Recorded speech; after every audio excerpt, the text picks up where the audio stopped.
Hey, what is the 24th letter of the alphabet anyway? Here we go.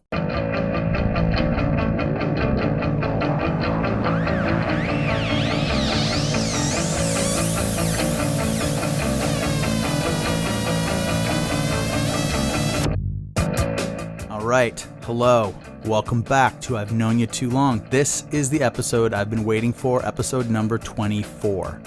There's a reason this guest is here for this episode. I've been planning this out for a while. If I couldn't get him first, then he had to be episode 24. My guest today has been involved in so many of the things that I have been involved in over the years. I can't imagine what my life would have looked like over the last 2 to 3 decades without his involvement. You would know him from so many different things. He was the singer for Himsa. He was the singer for Undertow. Other bands. He is in the Edge of Quarrel, like so many of the people that I have on the show. I finagled him to be one of the lead roles in that. My guest today is John Pettibone. He's sitting right here. Hello, John. Hi, Dave. How you doing, man? I am great, and it is an honor to be on this. I've listened to every single podcast, and that was a very nice, humbling intro, but if it wasn't for you, a lot of the stuff that I was doing and was a part of was because of you. So, well, thank you to you. What are we going to compete? I don't no, have anything, not competing at all. I don't have anything to do without the people who were making the music and being creative. But like, if you if you didn't put that music out, it wouldn't have continued. There could have been stepping stones. A lot easier to replace me than to replace you. Oh, I'm so easily replaceable. Most of the time, I'm the second guy in the band, the second singer. Well, that may be true, and we can get into all those details about why that is. But a lot of times you may be the second singer, but it's also with you that the band rises up. I mean, you're doing stuff now. There's a lot of stuff we're going to talk about. For sure. I didn't prepare that intro, so there's so many things I left off. You made me cry. Well, not yet. True. Oh, come on, really? Little. Well, you've listened to them all. You know how this starts. John, I've known you too long. Far too long. And I don't remember the exact day that I met you in the handshake. Do. You remember it, but I'll just take a chance at embarrassing myself then. I remember you. I mean, obviously I knew who you were because of shows, but I remember you staying at my apartment in Bellingham and sleeping on a floor. We kind of knew each other before that. Kind of. But not well. No. So that's the thing. I don't know which is the show where someone said, "Hey, that's John Pettibone," and we said hello. But I very much remember the conversation that we had, you, me, and Val, like in my living room floor when you guys stayed there. And so for me, like, knowing you in a way that I felt like I could be like, "What's up, buddy?" Like, starts there. Yeah. But what's the actual meeting that you remember? Lenny's basement. Oh, Lenny's basement. Lenny's basement. Brotherhood. Brotherhood Refused, first step. Yes. Good show. Great show. I was there with the First Step dudes. Within... And Bill. Maybe, a few... I don't know the timeline, but weeks or months to, like, one point, which we'll get into, like, meeting Ron and changing my life, to that show and meeting guys that I'd go on and do stuff with for a very long time and still very close with. Okay, so that show is so important to me. Oh, it's so... And how fun was it? Oh my God. All those bands. There was something that happened at that show when Brotherhood was playing, and it's the one time I saw Brotherhood play live.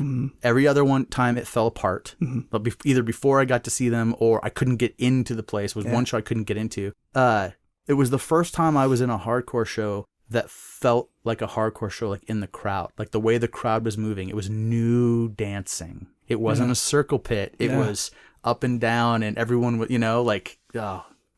So if people want to know, just go find an old classic picture of Brotherhood.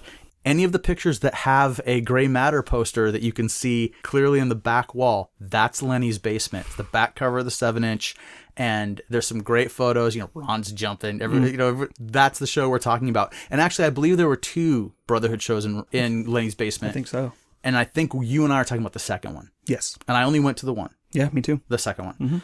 Okay, so you remember meeting me there. But I don't think we had like a long conversation. I think Ron was just like, "Hey, these are the guys from Bellingham." Okay, and it was Ron. Yeah. Of course it was Ron. It's always Ron. And it was probably, these are the guys from Bellingham, so you're looking at like 6 guys. Yeah. Okay. And I mean, I did I did meet a lot of people I didn't know that night. Me too. I think I didn't know Kirsten that night. Yeah, me too. Oh, you met Kirsten that night too? I mean, should we just talk about that show, or should we wait till we can go back and... No. It's okay because we're talking about the time we met. Yeah. And I agree with you. If you remember, I was at that show. I met people. And in my mind, I remember the Brotherhood dudes. I remember Lenny. And I remember Kirsten. Yeah. And I think Julie. Probably Kirsten and Julie. Because they're all living together. And then at the time, I was thinking of everyone that was Refuse and the people that were with Refuse as being kind of like a little younger. Mm-hmm. But I don't think of you as a younger kid, though. No, we're the same age. But I think I was always just because of I think I'm 1 year older than you. I turned 44 December 8th. So. I turned 45. Okay, yeah. So at the time, that's not much. And I always thought Ron was a lot older than me, too. But he really wasn't. At the time, I mean, a lot. Actually, those guys. Greg. Yeah. Julie. Kirsten. Mm-hmm. Brett. Lenny and Curtis, all those guys. I always thought they were a lot older, but I'm like, I'm really much closer to the age than. And I didn't really find that out till years later. That's right, Curtis was there too. I may have met Curtis Pitts at that show. Sure, dude. That fucking show, dude. Like, it was tears right now. Okay, so there's actually quite a bit of time from that show to you being in my apartment. Yeah, it's only realistically, it's like a year. Yeah, but there's a lot that happens in that year. You're in a hardcore, a lot happens. Yeah, but we were just kind of. Bellingham was just kind of getting it together a little bit. And I'm from Snoqualmie Valley, so, it was me and 3 friends. It was you and 3 friends out there? Me and 3 friends, but only one friend that was really into my buddy Scott Keith, who had the car and could drive across the water and stuff. Snoqualmie Valley is how many miles east of Seattle? 30 to 45. Oh, it's that far out. So where my parents and where I grew up is... I think it's exit 34. It's basically the last stop before getting into the Snoqualmie Pass. Okay. That's quite a ways up there. Yeah. I didn't, I guess I'd never realized you. I thought you were more like Issaquah. A lot of people thought that. I was like, no, deeper. It's just, maybe that's deeper. Probably just the furthest place east. Ghetto Brook, son. Hood. Rednecks. Like serious. Like loggers. So it's logging town. So you were east of Seattle. I was north of Seattle, but I was 3 times further away. Yeah. So that's 90 miles. So it was a little bit. I think that'd be the equivalent of me going to like Mount. This is not going to work for anybody. Mount Vernon. Yeah. But did bands before Brotherhood and any of this, was there bands playing in Bellingham from out of town, like touring bands type thing that would stop and you would see? Yeah, man. So we would go see The Accused if we could. Mm-hmm. We would go see the band everyone was super stoked on was the Dehumanizers. So good. And then I saw the Dehumanizers 2 or 3 times in Bellingham, and any band that came through. So I saw the Mentors.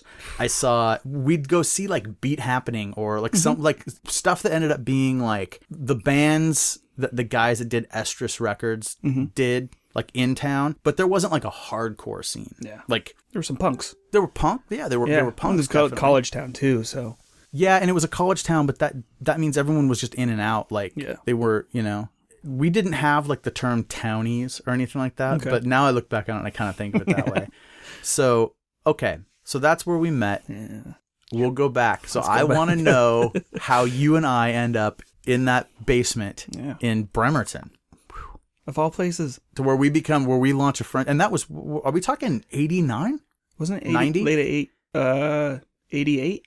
Was that show early 89?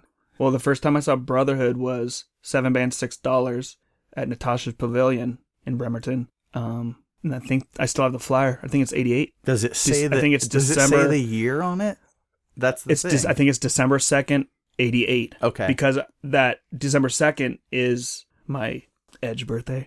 I don't know, as funny as that sounds. No, 2 years prior. Not at all. So 2 years prior. Yeah, 86 is straight edge for me, but not in a way of like go straight edge, like like punk rock. But I don't. Oh no, we're definitely we'll go there. We'll get to that. Yeah, that's going to be a lead up to a thing because now you're claiming December. What did you say? December 2nd. December 2nd, 1986. Yeah, so coming up on 30. So you're saying you're like a year and a half ahead of me. I guess. When's yours? No, you're like 8 months ahead of me. Uh-huh. It's August 15th, 1987. That pisses me off, man. I always thought I had the few months on you. Are you sure you're not 88? No. You're not 87? I mean, no, it'd be 87. Yeah. But I say that it's not a competition. I know it's not. Never is. Whatever. Just like GB said, competition's in you. Yeah, that day. I mean, straight edge was me because I didn't do anything, and I was a punk kid, and, right?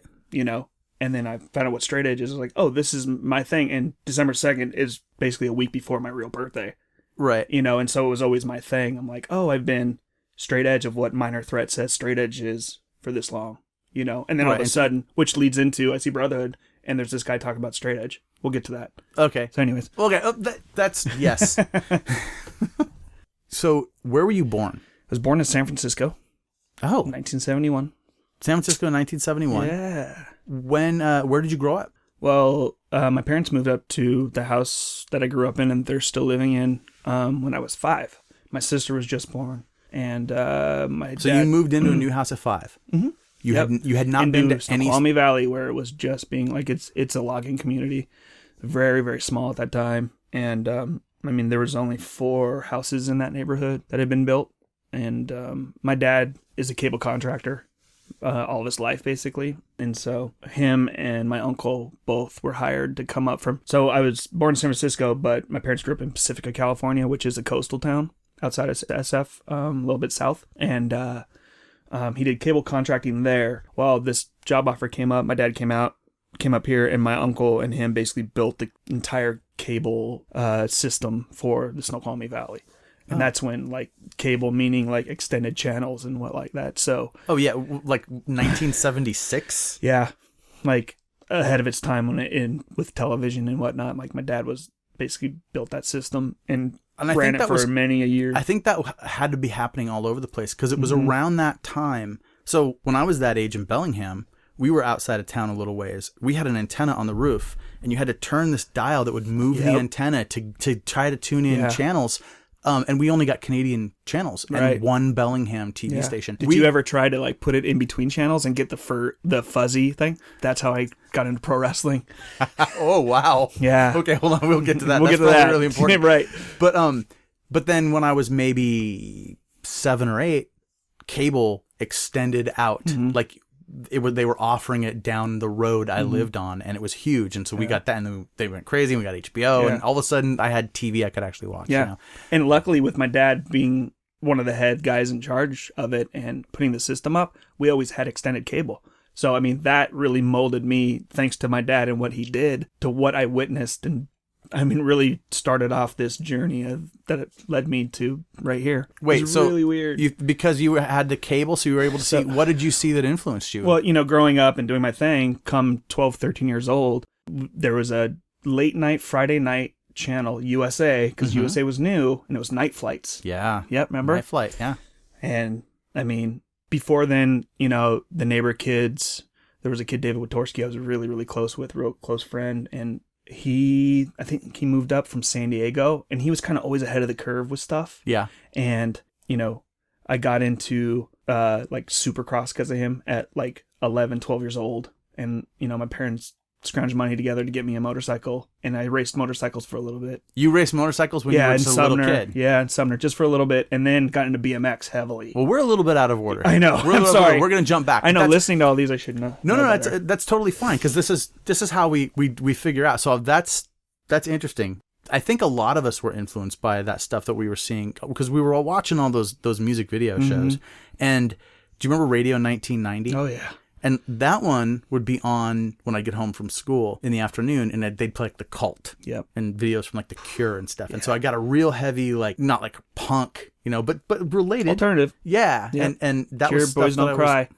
Was... Video changed my life. Oh, okay. I'm really gonna enjoy this part of this. So, all right. You and I have a lot of similarities growing up on these little nooks of fun. Facts. I'm excited to find out about it. So here's what I want to know. Do you remember much about your life prior to the move to Washington? Yes, because I was real close with my grandmother. And once we moved, my summers were always spent back in Pacifica. Every summer. Until between when? Class. Up until I was out of high school. Yep. You summered in California? Yep, in Pacifica. Yeah. And so that's where, you know, growing up as a kid, remembering all that stuff, and very close with my grandmother. The neighborhood kids, really growing up in a small logging community and then spending summers where kids are, surfing at 9, 10 years old and skateboarding. And I'm witnessing all this stuff and I'm going back home and I'm wanting that, but I don't know how to do it. Right. I don't know what direction, where to buy these at and all this stuff.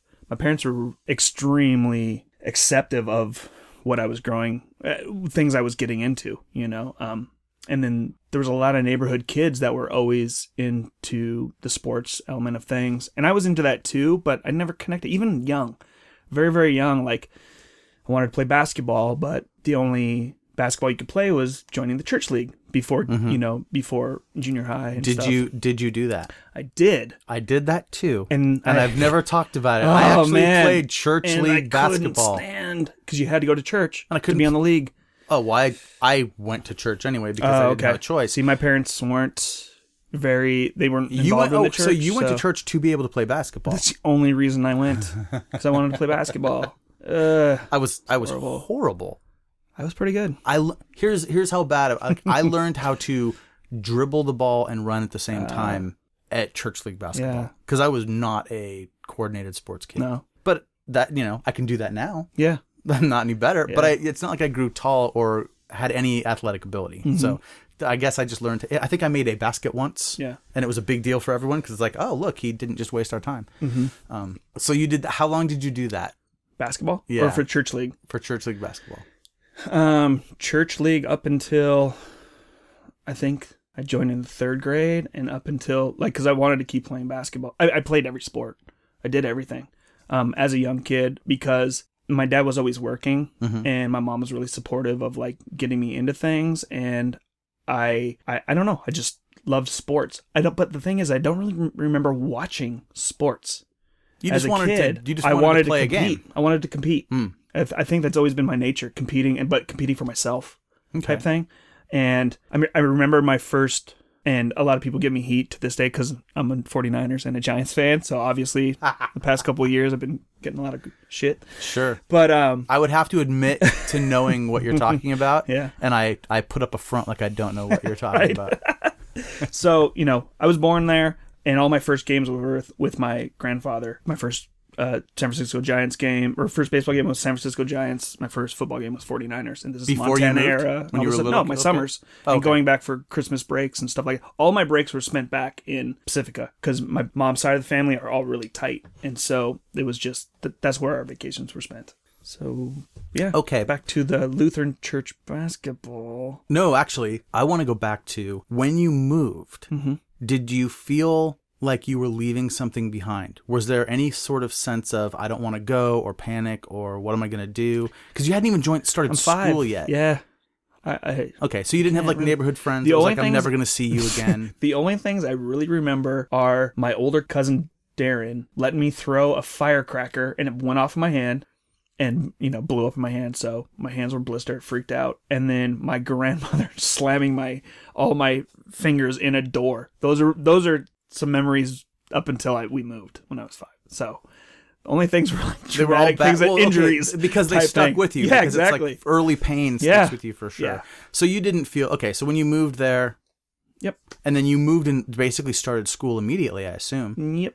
So now all of a sudden you're in with a bunch of kids. Yep, North Bend Elementary. Did you go to school with that same group of kids all the way through high school? Yes, pretty much. So people you met in grade school, you graduated with. Yeah. But coming into junior high and high school, it's North Bend was North Bend for elementary. There was Snoqualmie Elementary, Falls City, Preston, Carnation. Once you get into junior high, or they call it middle school, it's when all of the towns kind of come together. And so now all those kids, so pretty much all the same kids from North Bend, I went on to through high school, and a lot of them were friends through sports, sports team stuff. And that's where a lot of my younger friendships were up through that time until discovering alternative stuff. Okay. Well, what was grade school like for you? How were you with kids? Did you get along with kids well? Yeah, I was always a pretty good kid. You didn't fight? I did fight. What was his name? My first fight I ever got into. I need to know about the first fight. Was over baseball at recess. I was up the bat, and what was his name? Joey. It's okay if you don't know his last name. Joey will work. Joey Martin, I want to say. All right. And So what was Joey's deal? Did you have a problem with him? I think he was the little bully. Yeah. As far as I can remember. Yeah. And so he came up to take the bat from me, and I hit him with the bat. Why did he want to take the bat from you? Bully. Like, you're going to bat, but he's like, no, it's my turn. I'm going to cut. Probably. You don't remember the details. No. But I just remember hitting him with the bat. you hit him. So you Got in trouble, got sent home. So it wasn't really a fight as much as I think that was third grade, too. You used a weapon. Yeah. Where did you hit him? Head. You went for the head. Oh, yeah.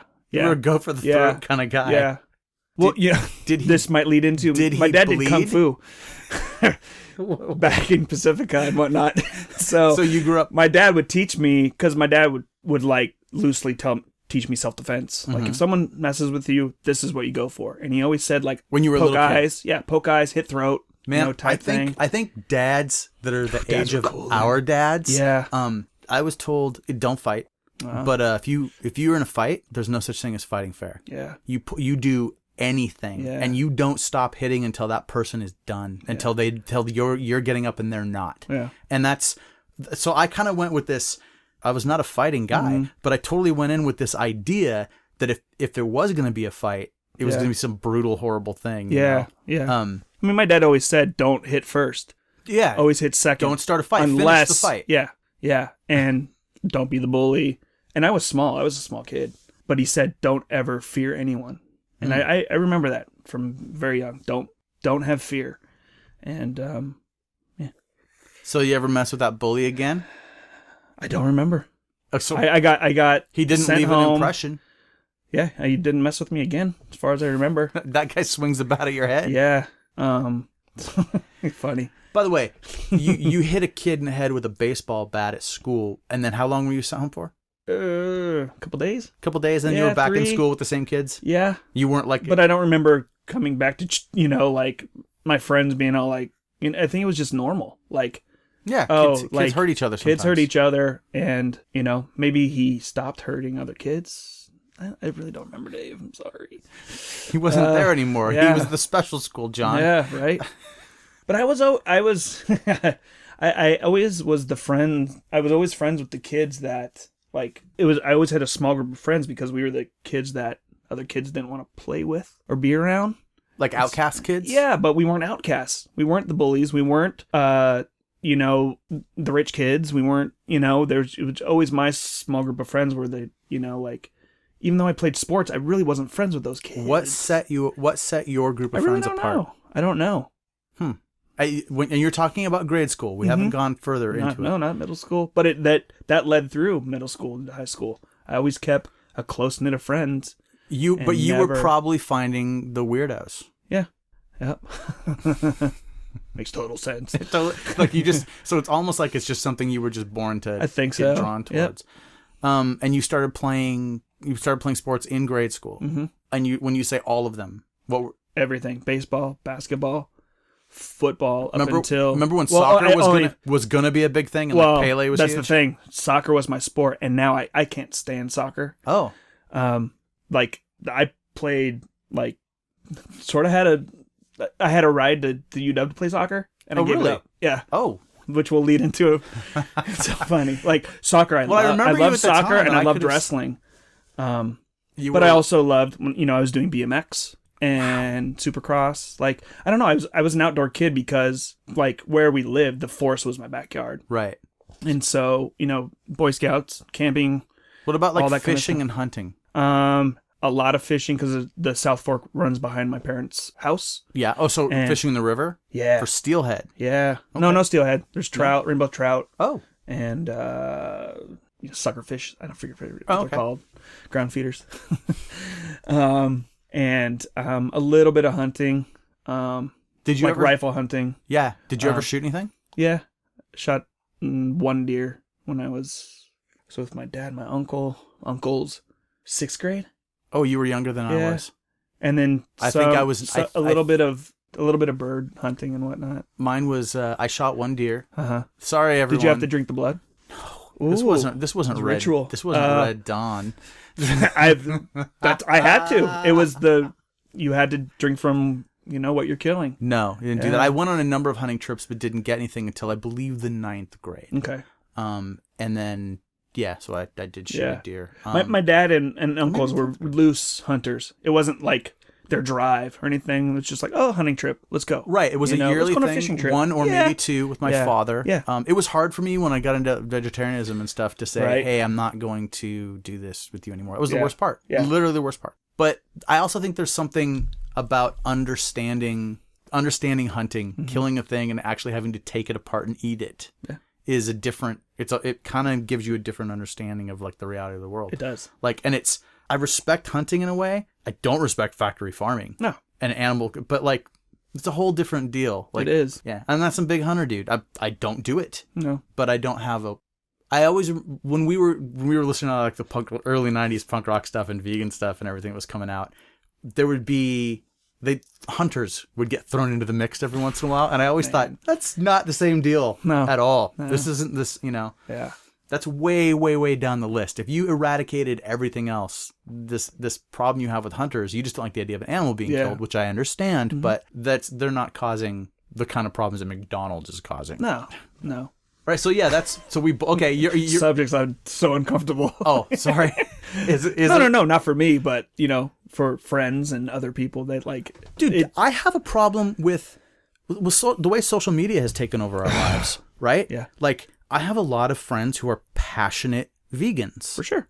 I am not. Me neither. So there are things that I just don't get into or post on Facebook. And sometimes, like, there are things sometimes like you want to. Sometimes I want to be like I want to like put a. I don't know. I'm trying to think like I'll make something in the crock pot or something. It's like I can't be that guy because I feel like I'm like, all right, you know what? I am going to acquiesce here to my many, many friends who that is going to they're going to see that and they're going to be like, it's just going to bum. I don't want to, I'll bum you the hell out about politics, but I don't really want to bum people out about diet and animal rights issues, stuff like that. So.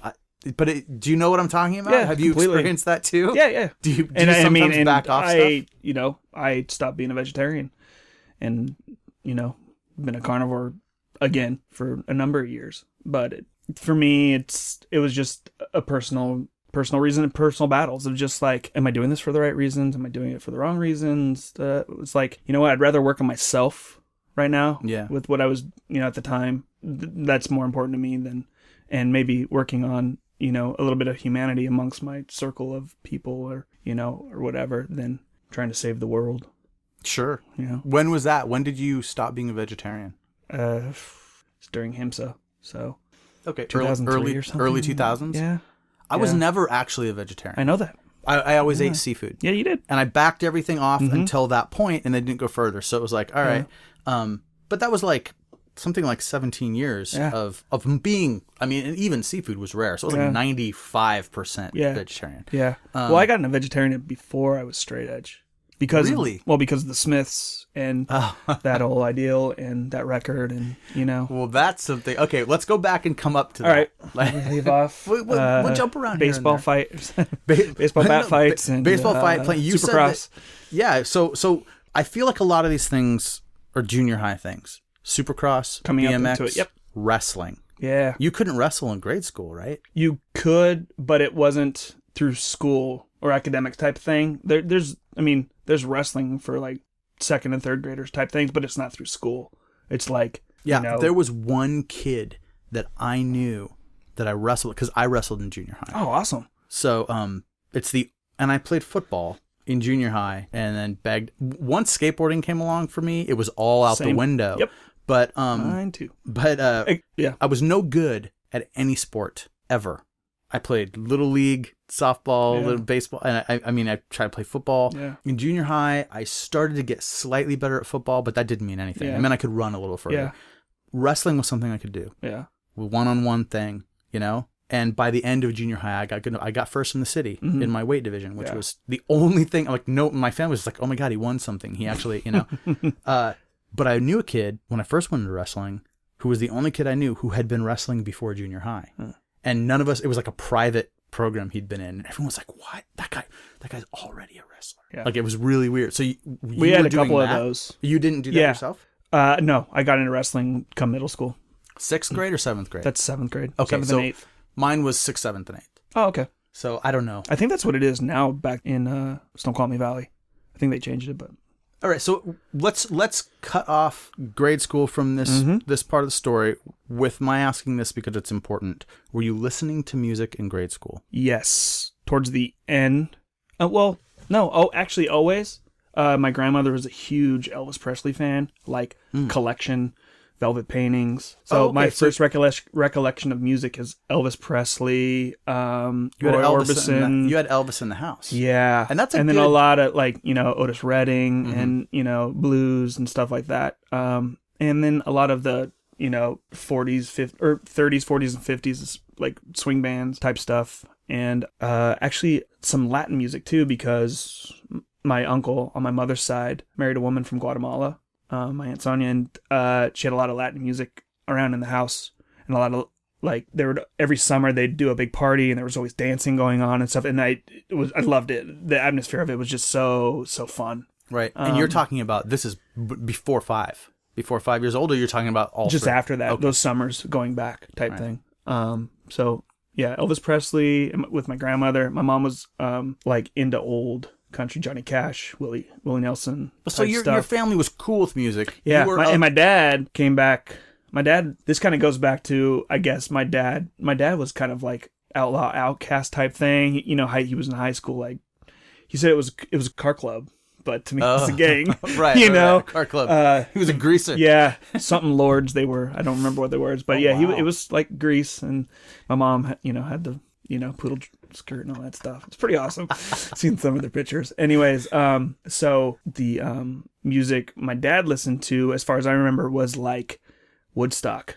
He's a huge Doobie Brothers fan. And so, around my house was Willie Nelson, Johnny Cash, and Doobie Brothers, Iron Butterfly, Jimi Hendrix, stuff like that. And my dad still has those records.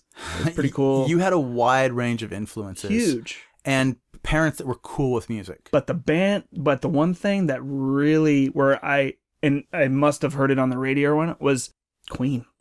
That was a big thing for you? Yeah, that was the band that was like, for some reason, at a young age, and that was the first record my mom got for me, was Queen's Greatest Hits. So you got excited about Queen in the 70s. Yeah. Trying to late think, 70s. What was the record?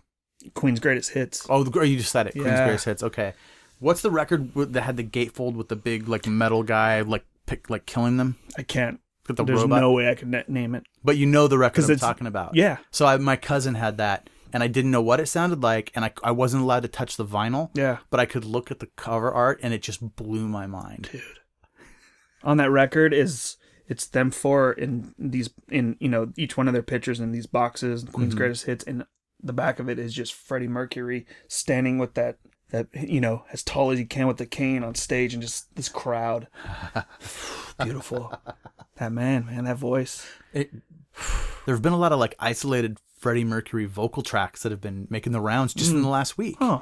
I'll have to see if I can find one and link it on the page. People talking about how amazing, So you probably, We Are the Champions? Yeah. And I'm trying to think. In 6th grade, we did We Are the Champions as Battle of the Bands lip sync. Guess who was the singer? You? Yeah. Yep. Were you able to? And we won. Pulled out. You won. Yeah, we won. And then we went up against the other schools, and we did Jake Giles' band. What songs? They didn't let you do Centerfold as kids. No, it was Centerfold. You're right. You do Centerfold? In the Centerfold, my blood runs cold. It's a great song. So good. But is that 6th grade? I used to go roller skating a lot. Yeah. And I liked it when, I'd be like... Dude, roller skating. Oh my God. Roller skating. And we went to this... So there was there were two... Skate King. Man! In Bellingham, there were 2 roller skating rinks. Okay. There was the regular one called the Armory, where I learned to skate, and where people... And they played wimpy music. Whatever. What, disco? They didn't. It took them a long time to get out of that, and they played you'd hear disco, man. Elvira, Bee Gees. They played Devo Whip It during Fast Skate. Hey, back then that's pretty a good killer. skate jam. But then this other roller skating rink opened up, over on the poor side of town, and it had been an ice skating rink. Okay, and they just took the ice out, so it was a hard cement floor. And they didn't put very many lights in. They had a disco ball, but they only had a few others, and they would be open for 5 or 6 hours a night. And it was totally it was dangerous. Just crew, you fell down, you fell on cement. Rat. Well, no, they didn't play that stuff, but they definitely played more rock. Okay. And it was where, like, because it was a roller skating rink, the parents would be like, oh, at a roller skating rink, you can just drop the kids off. So we'd be like 5th grade, 6th grade, we'd go to the roller skating rink. But it was all just older teenage kids that went there because there were so many dark places to go smoke weed and make out and do whatever. It was absolutely a bad environment. It was also the best. Of course. So at one time I was there and someone that I knew from church group was there, and I was skating along singing the words to Centerfold in the 5th grade. And she was just like, she grabbed me and she's like, why do you know the words to that song? Yeah. And I was like, oh, wait, there's something wrong with it? So I'd be surprised that they'd let kids. And that so we won the Queen, We Are the Champions. Oh, no, it was Another One Bites the Dust. It wasn't. Okay, so that was a bigger hit, I think. Yeah, it was Another One Bites the Dust. And then when we went on to go against the other schools in Battle of the Band Lip Sync, they picked the song for you, which is so weird that the teachers picked Centerfold for us to. It must have been just a popular song at the time. Yeah, I feel like there was one other Jay Giles Band song too. I think there's a couple. That was couple more hit, hits. That's the big one. They had like one, 4-hit wonder type. That is the big one. Though. Yeah, I loved the radio. Back then, it was super cool. 8 tracks in my parents' station wagon. Woody on the side. My mom would put in like Willie Nelson, 8 track, and when it got to the end, we got to listen to the radio. It was so great. so much Michael Jackson. Oh. So this is late grade school, early junior high. Yeah. Michael Jackson would have been, well, Beat It probably just blew your mind. Yeah. Was it Get Off the Wall? Off the Wall? Off the Wall, yeah. First, and then Thriller. So you were already into Michael Jackson and Off the Wall. Yeah. I wasn't aware of Michael Jackson until Thriller. Because Thriller's Beat It, right? Yeah. Yeah. Yeah. And I remember being like, because at the time I remember being like, Michael Jackson. People were like, no, you got to hear this song, Beat It. I had friends like in the neighborhood that were like, no, dude. Well, it's got this great guitar. It's punk. It really is. Like, it's for that time, like, people lost their minds.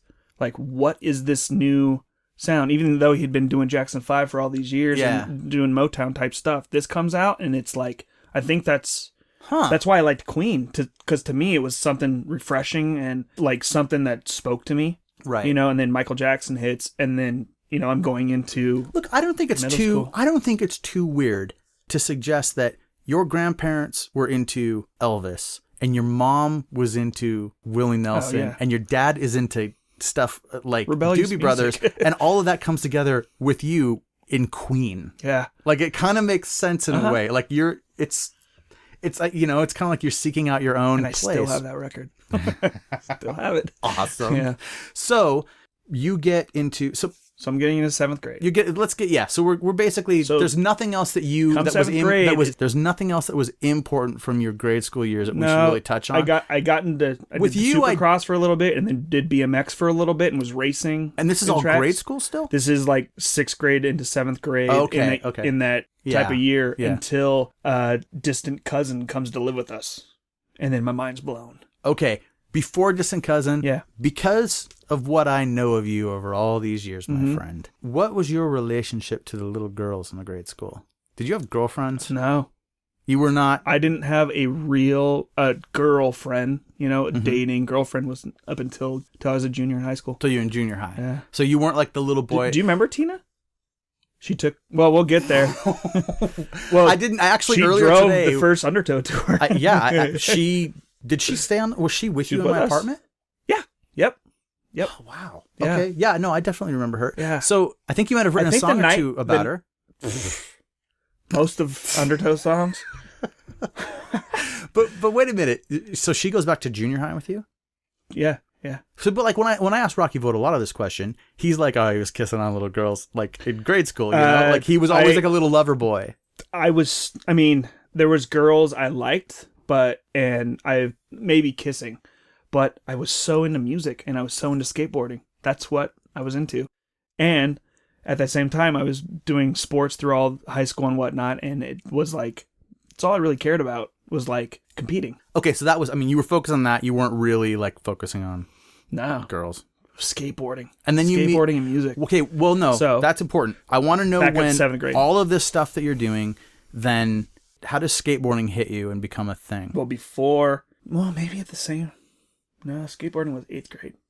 7th grade, loose distant cousin, is sent to live with us because of getting into some trouble. He was a troublemaker. He was a year older than me.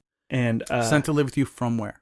From New York City. Oh, okay. And he comes into my house, and he's a New York breaker, and teaches me how to break dance, and opens my eyes to like Curtis Blow, right, and Sugar Hill Gang, and early hip hop. It's amazing. Like 7th and 8th grade was like finding out about hip hop, and then finding out about, or watching Night Flights, and finding out about goth bands. Right. So 2 separate, completely opposite planets of. But you didn't kind pick, of you genres. Didn't pick one. No, you just went. I want it all. Yeah, I wanted to be a goth kid that could break dance.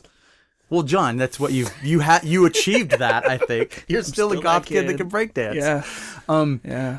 So I mean, obviously, you get brought Curtis Blow and Sugar Hill Gang. Yeah. So and this is someone long distance cousin Raymond. But like, he didn't bring you Morrissey. Or he didn't bring you the Smiths. No. So that was all on my own. Well, not on my own, but seeing Night Flight and then just. Did you try to share that music back with him? No.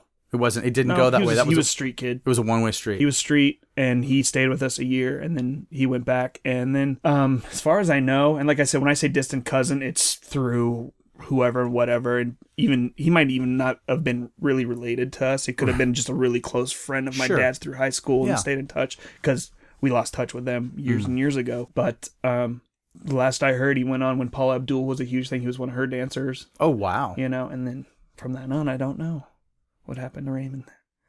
He was out there somewhere. Yeah, he's out. Maybe he'll hear this. Contact us, Raymond. Right? Oh, man. You're responsible for some of this. It is. Or he is, yeah. So he taught you how to break dance. Yeah. Okay. And I knew at the time, I feel like when I met you, there were people. I was probably dancing. People knew you dance all the time. I did. I had a break crew in high school. Right. So Sick Click. What was it called? So Sick Click. So Sick Click is your breaking crew. Yeah. Now I breaking graffiti. Breaking graffiti. I witnessed you do a little bit of that stuff, but you did keep these things a little compartmentalized. What was your breaking name? Messiah. Messiah. Yeah. Well, that was my tag name, so I guess it was my breaking name too. MASIA. How did you get it? Did you give it to yourself? I gave it to myself. We all just gave ourselves names. It's great. And so you would tag Messiah. You did that actively. Yeah. Do burners down by the Greyhound station and stuff, and get in total trouble by like the legit Seattle crews. This is when BTM was getting big. All that stuff. Right. After we were friends, we were in the U District. I think I was with Ron and maybe Bill. It was something. We were going to go see a movie. Mm-hmm. Like, we'd go up there and see a movie. And, but we might have met at the Kinko's when I was working there. Something like that. And I remember there being a group of us out on the street, and we were going to go to the movie, and you were like, we're going to kind of creep up. We're going to creep. I think you said we're going to creep the alley. Bombing, dude. What's that? Go bombing, dude. And so we all did what we did, and later you showed up, and you guys said, like, I don't know, you creeped the alley. I remember thinking, there are things about John I just don't understand. It's just not that's not my experience. I keep my groups of friends, and it's my group of friends. There's no crossovers. Hey, all men have secrets. Okay, so that happens. 7th and 8th grade.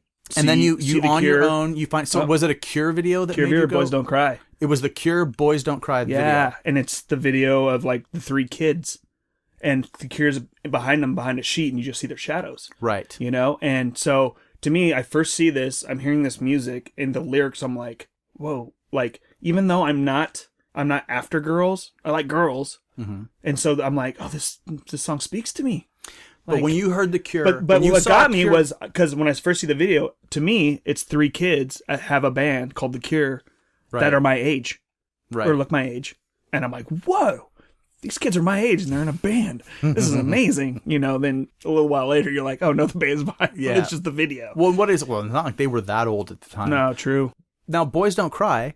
That song probably sounds nothing like the second Cure song you heard, or the second Cure video you saw. But so within Night Flights of that night, because I stumbled across this channel and it's Night Flights, and because I always had a TV in my room because Dad being a cable man. Anyways, so see this, it's midnight. This is on. I'm like, whoa, what is this? And to back up a little bit, my neighborhood friend he was listening to like Motley Crue and that type of stuff. And I would listen to it. I never bought it, and I never was into it. I liked how they looked because they look kind of androgynous. Maybe that's why I go back to Queen being a band that was just like, just that type of thing. But hard rock or that heavy metal stuff was just like, it's just a little too hard for me at that time to appreciate. Yep. But I see the Cure video. I feel the same way. Yeah, and I'm just like, whoa, what is this band? And then right after that is like, I believe it's a live video of Bauhaus. She's in Parties. Then I'm like, what is this? These guys look like vampires. Right. Awesome. I love vampires. I love vampire movies. Whoa. Then like the next song is probably a Sisters of Mercy. Like within this hour is just they opened up this world to you. Yeah, just mind blown. Mind blown. So then But I'm like, how do I get this music? Yeah. So how do you all seek it was for quite a while was just Friday nights. I'm home at midnight. I mean, I usually was home at midnight, but yeah, I'm home and I'm watching the show. And that for a while until I found someone that opened me up and was like, oh, there's this place in Bellevue called Tower Records. You can go get records and tapes there. Right. You know? Who was that? His name was Eric Hatchie. Yeah? Yeah. Or Eric Hatch, not Derek Hatchie. Eric Hatch. Eric Hatch. Yeah. And so he took you to Tower Records? No, my mom did. Your mom took you? My mom took me to Tower Records. What was the first thing you bought for yourself at Boys Tower Don't Records? Cry, The Cure, tape. It's a good first purchase. Ooh, Fire in Cairo. Oh man, that record's so good. Still have it. Oh, once I bought the vinyl. So I didn't have a record player at the time. It was always 8 tracks and tapes around my house. Right. Even though my dad had his set of vinyl. Oh wait, does that mean still that didn't have a record player? Does that mean that you ended up getting Standing on a Beach, the cassette? Yes. So you had all the B-side songs on the B-side. Yeah. Wow, great memory, man. That blew me away because I knew those songs, and then I knew some of the Cure songs, and then I'd be like, well, there's all this weird stuff on the other side. But then after I listened to it a few times, I'd be like, in the middle of this second side, there's a couple of the best songs I've ever heard in my life, like Exploding Boy and what's the other one? They're both the B-side from the same record. Come on, you know what I'm talking about? I am, but I can't. A few hours after this? Yeah.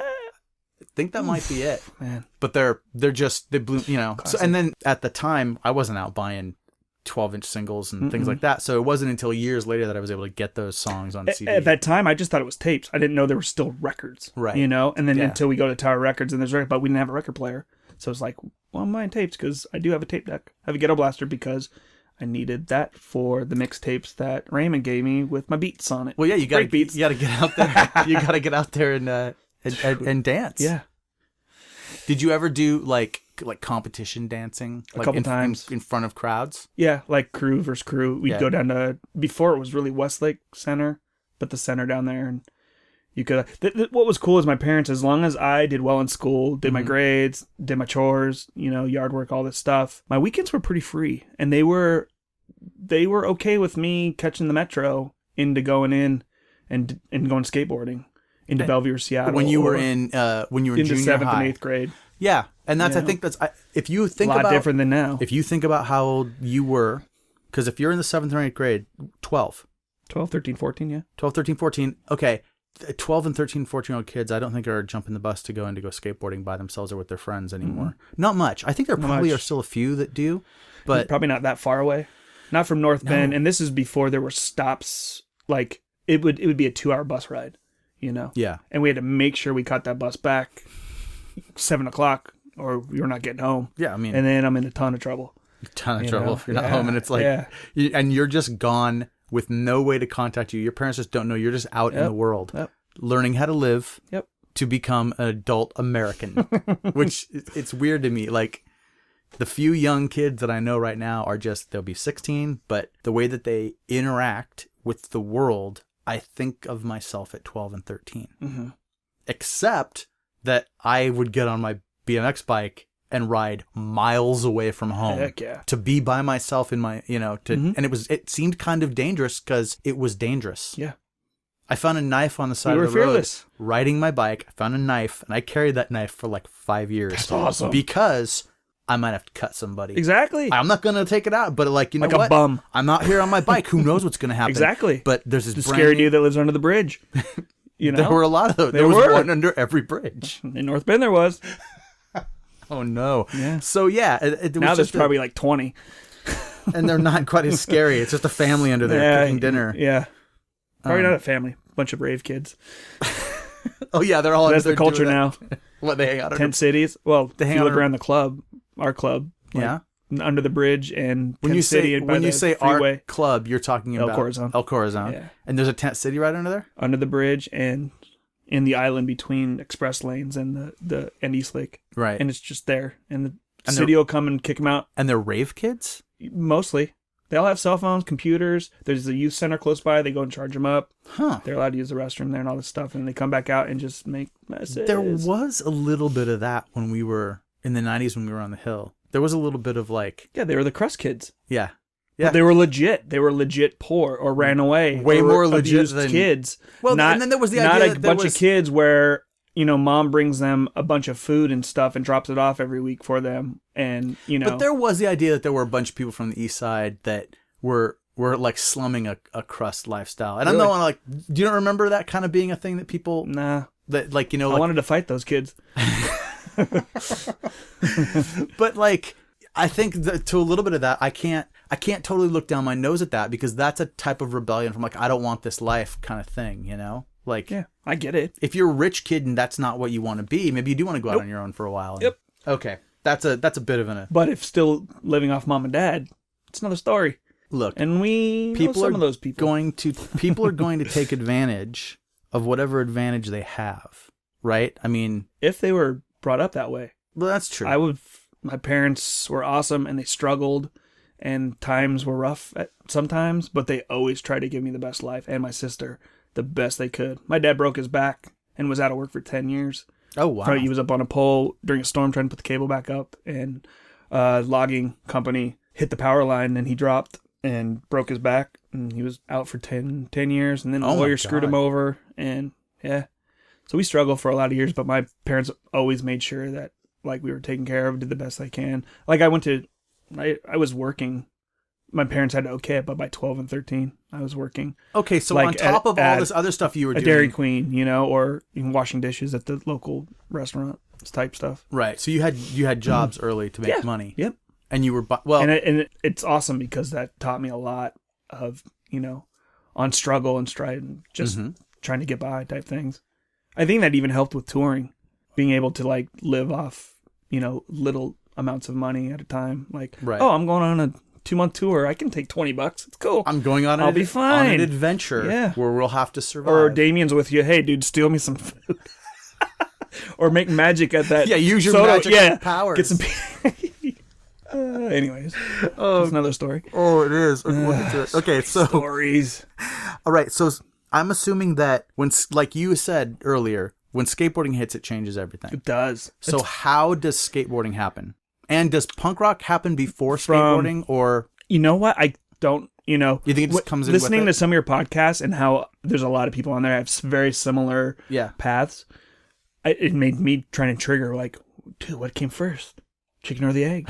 Punk rock, skateboarding. It's so weird, and I don't know.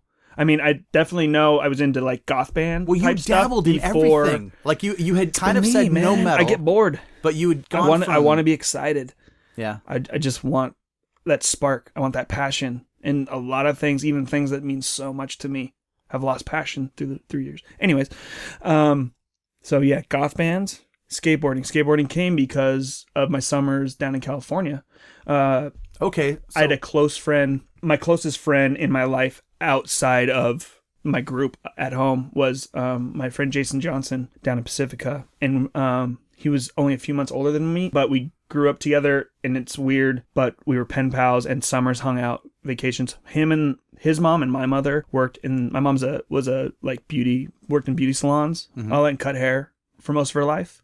And so her best friend was her friend Donna. So Donna had Jason a few months before I was born. So we were super close, super tight.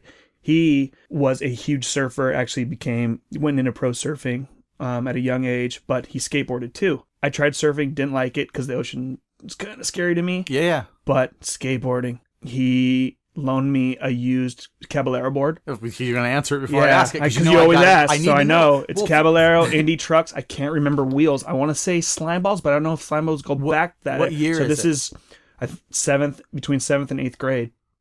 So 83. yeah, Yeah.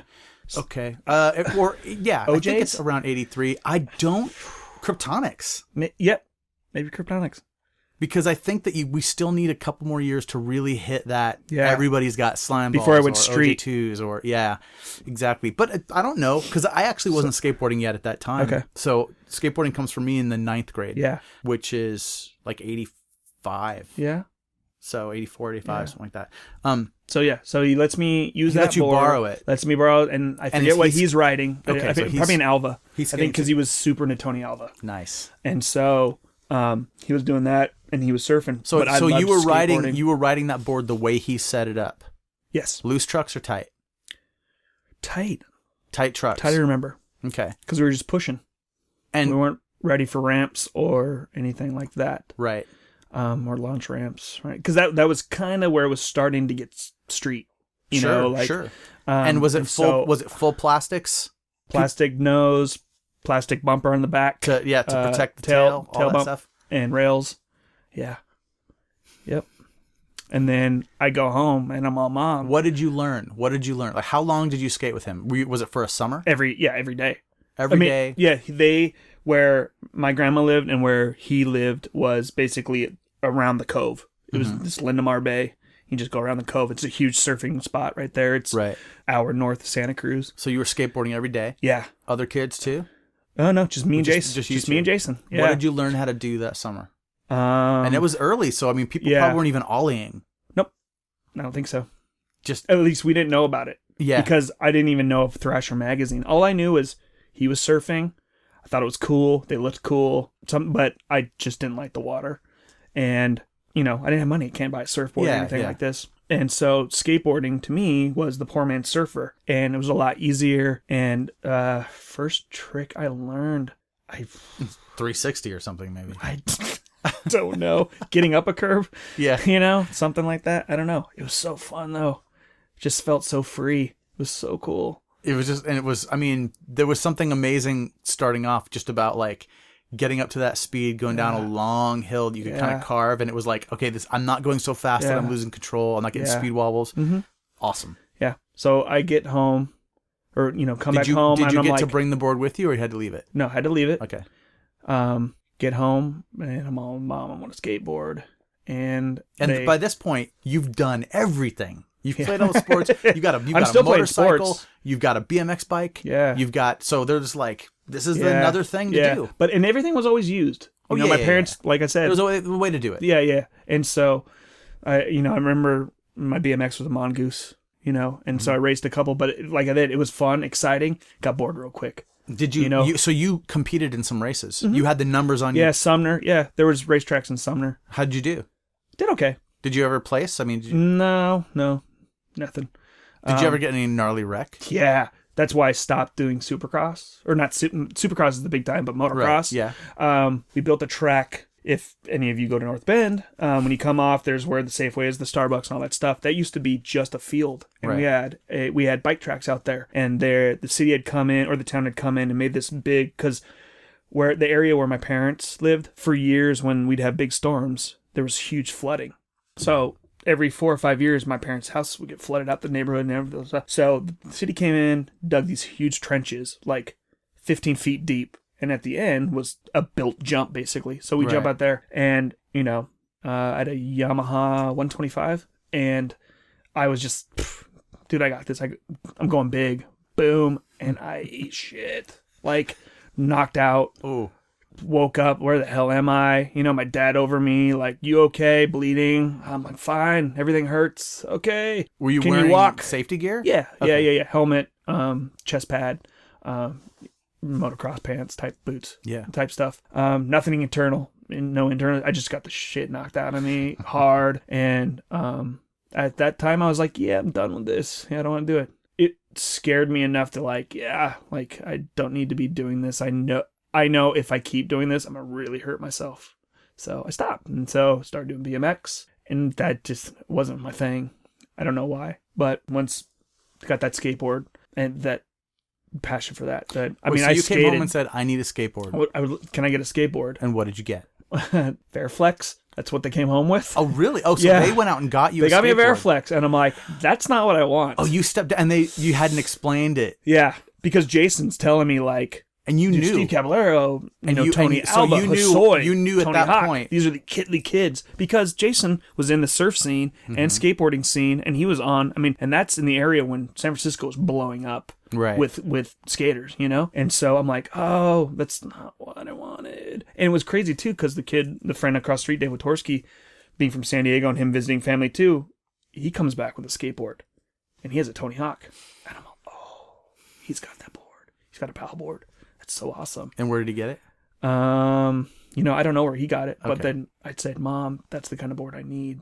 The Vervex is awesome, but She must have understood that it was like having a bike that you can actually race BMX versus a bike that's too heavy. Yeah. Like the kind I had. I could never have a bike that was good enough to race. Like with the motorcycle and the BMX, my parents were like, we can't afford to get you something new. Can we find something used? Yeah. Hell yeah, why not? Skateboarding, can't go really find a used skateboard in a place type thing, Yeah. So she's like, okay, It was all well, we specialty need to know gear. where It was all specialty. Yeah, we got to find out where to go get this. And she takes me to Bike Works, Bellevue. Remember that place? It's by Skate King. Bike Works and I don't know. They had skateboards and But BMX, but they had the good because of ones? BMX, I knew where Bikes Works was. Right. So I was like, oh, they have skateboards there, Mom. Can we go there? And so Am I getting her at Bike Works? I think it was called Bike Works. What'd you get? Tony Hawk. You got a Tony Hawk. Tony Hawk. You got it all Full setup. a brand new setup? Yeah. Cost about $120. Yeah. 120, 130. Yeah. And I just told my parents I would, work it off. So you Because I didn't have a job yet. And or what kind of maybe a job at trucks? that time. Indies? Indies. Good. Wheels I still don't remember. Because that's okay. They did, but it didn't stick with you for whatever reason. Yeah. And my parents were like, just do well in school. And you can have your days. How long did that board last? Skateboard. 3 months. 3 months. Yeah. Because you were grinding it up, man. Yeah. Grinds and rail slides. That was my You stuff. you learned. And so I buy a skateboard, buy the Tony Hawk, see Thrasher magazine. Boom. And now all of a sudden the Changes world opens everything. up to you. And So and Thrasher opening up a Thrasher for the first time Thrasher. had to have been like discovering that goth show. Yes, because not just because of the skateboarding, but because of the music section. Yeah. And I open it up and see a picture of the Misfits, and I'm like, what? These guys look like the goth bands I like, but I don't know what goth is. Yeah, it's not a thing to me, but it's the music I like and the tapes I have. Sure. And I'm like, whoa, these guys look scary. This is the Misfits. What is this? I need to find out what this is. And then my mom took me back to Tower. And you found Misfits? We got Misfits, Earth 80. Wow. Oh, and you started with the Misfits with Earth AD. Yeah. Okay. The hard one. Yeah, exactly. Mind blowing. But So because of all the stuff that you had listened to before, you probably dug all the Misfits as you heard it. Yeah. Misfits and then Cramps. I got a Cramps tape. Based off of how it looked? Yeah. Yeah. Yeah. Well, because I was in Thrasher too. And Cramps was a little different, but I liked it because it was kind of country at the, you thinking country now, I guess rockabilly or something, but kind of country-esque. So I'm like, oh, it kind of sounds like it's a dark Johnny Cash, And Lux Interior is very androgynous, shirt off, very skinny, ribs showing, jet black hair, pompadoured up and all this stuff. And that was your thing. You loved all that. I love that shit. Why? Do you think? I don't know. You think it goes back to Freddie Mercury? It's gotta, Dave Gahan. Forget about it.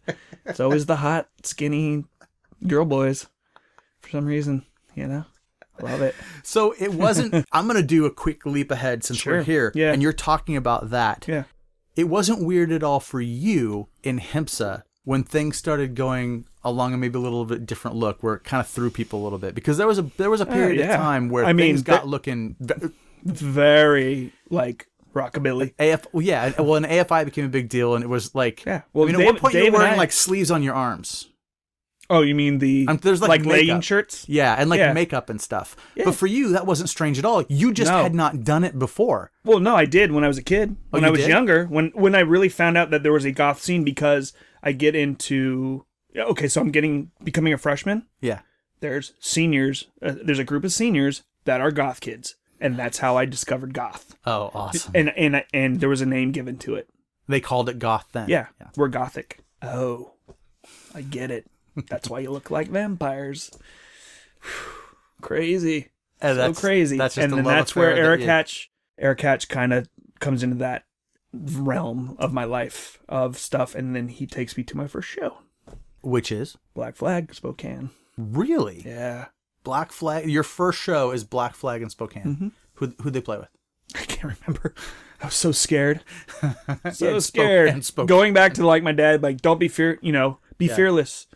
Too scary. So this guy, Scary. How old are you? So this is 85. So 14. 14. How old is he? 16. He's got his license. No, he's 16. Yeah, he's 16. And he's going to drive to Spokane to see Black Flag. Yeah, and the only reason we became friends is because I was the skateboard kid, and he kind of skateboarded but didn't do. Yeah. He wasn't that great. Yeah. He just, because I think because of what he was into, because he was one of those goth kids, but he also liked punk and stuff too. And I think what triggered was Misfits stuff. He was wearing a Misfits shirt. Right. And I was like, whoa. And assuming you guys are listening to shit. And all I'm the way in to North the show. Bend. It's still a logging town. It's crazy. And there's like, it's me and Dave and, a couple other friends. And then, he's like, hey, Black Flag's playing Seattle. You want to go? And I'm like, well, it's 18 and over. Can't go. Oh, we'll get in. Like, no. Oh, they're playing Spokane.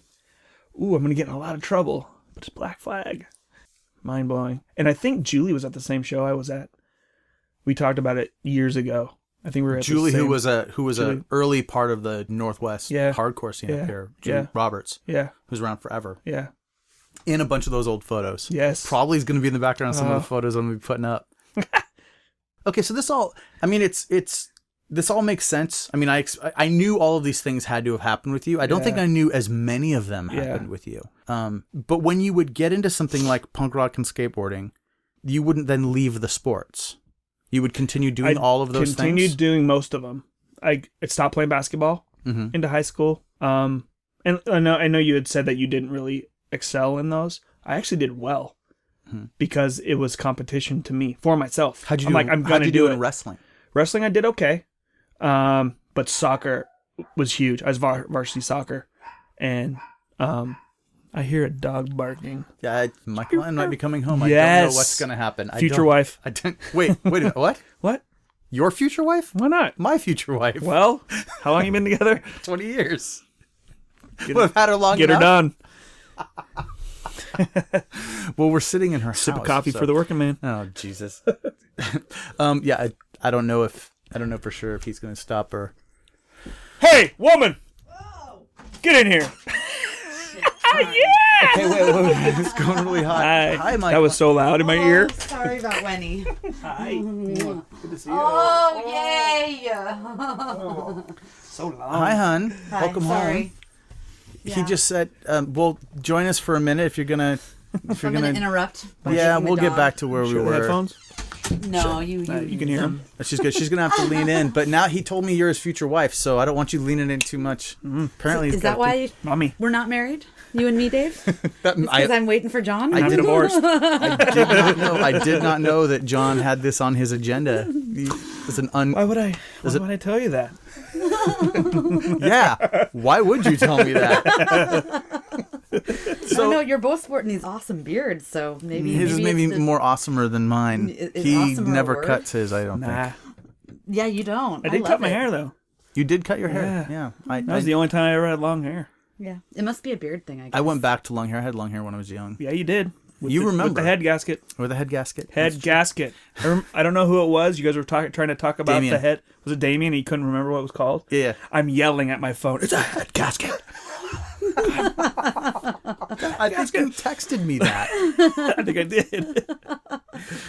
So you two have known each other. This isn't strange. Like, you two have known each other for a long time. Michaelanne, when I told you I was going to be doing an episode with John, I think you were telling me that you thought you'd known him longer than I have known him. I don't know about maybe longer than maybe you. Maybe not known, but known. Yeah. Known of. Through. Yeah. I mean, I knew John way before I knew you. But I don't know how long. Because I can't even remember when I met you. You were just always kind of around in some form or another. Dancing. Yeah. See, yeah, you probably knew him from a whole different... I don't know if she was a dance club girl. No, I was not a raver. I was not any of that. But all that East Side stuff. So, because you're what? You're deep East Side. North Bend. That's what we were talking. He's Ghetto Brook. Oh, no. Ghetto Brook. I'm past Preston. I know. Preston. Did you ever hang out at the Falls City Park and Ride? Yes, a couple. Oh of my times. gosh! What if we met there? Because we would skate there. Yeah. Did Oh yeah. you- Well, that's exactly how we knew each other. Was probably through all the. Skaters. Did you ever hang out at the crazy. Fall City Park and Ride? Yep. And yeah, so that's a hot probably where you spot. guys Yeah, because met. you didn't hang 'Cause out that- at PK with me. No. No, you never did that. Fall City Park and Ride was the last big stop of that area where the metro would get you before going through Preston and hitting I-90 to go into Seattle. Okay. Because from there it was a direct. You didn't pull off to go to Issaquah. No, there was a stop in Issaquah in case you had to transfer and then straight into Seattle. But what was there to skate there? Who cares? There was just a bunch of kids skating there. That's all. yeah, that back then there was mattered. no skate parks. Yeah, exactly. No skate It was park curbs. But you had curbs. Did you have Yellow any kind of curbs, a bank red you could drop off curbs. of? I I mean, sometimes not at the parking there'd lot, be stuff that but there was the benches. There'd be planners and benches. Planners and benches. Whereas all we had planners, Bomb drops benches, were and- my thing, bomb dro- man. The So- bigger the better. Off like giant garbage cans and stuff. Sure. I loved that. What's the highest one you ever did?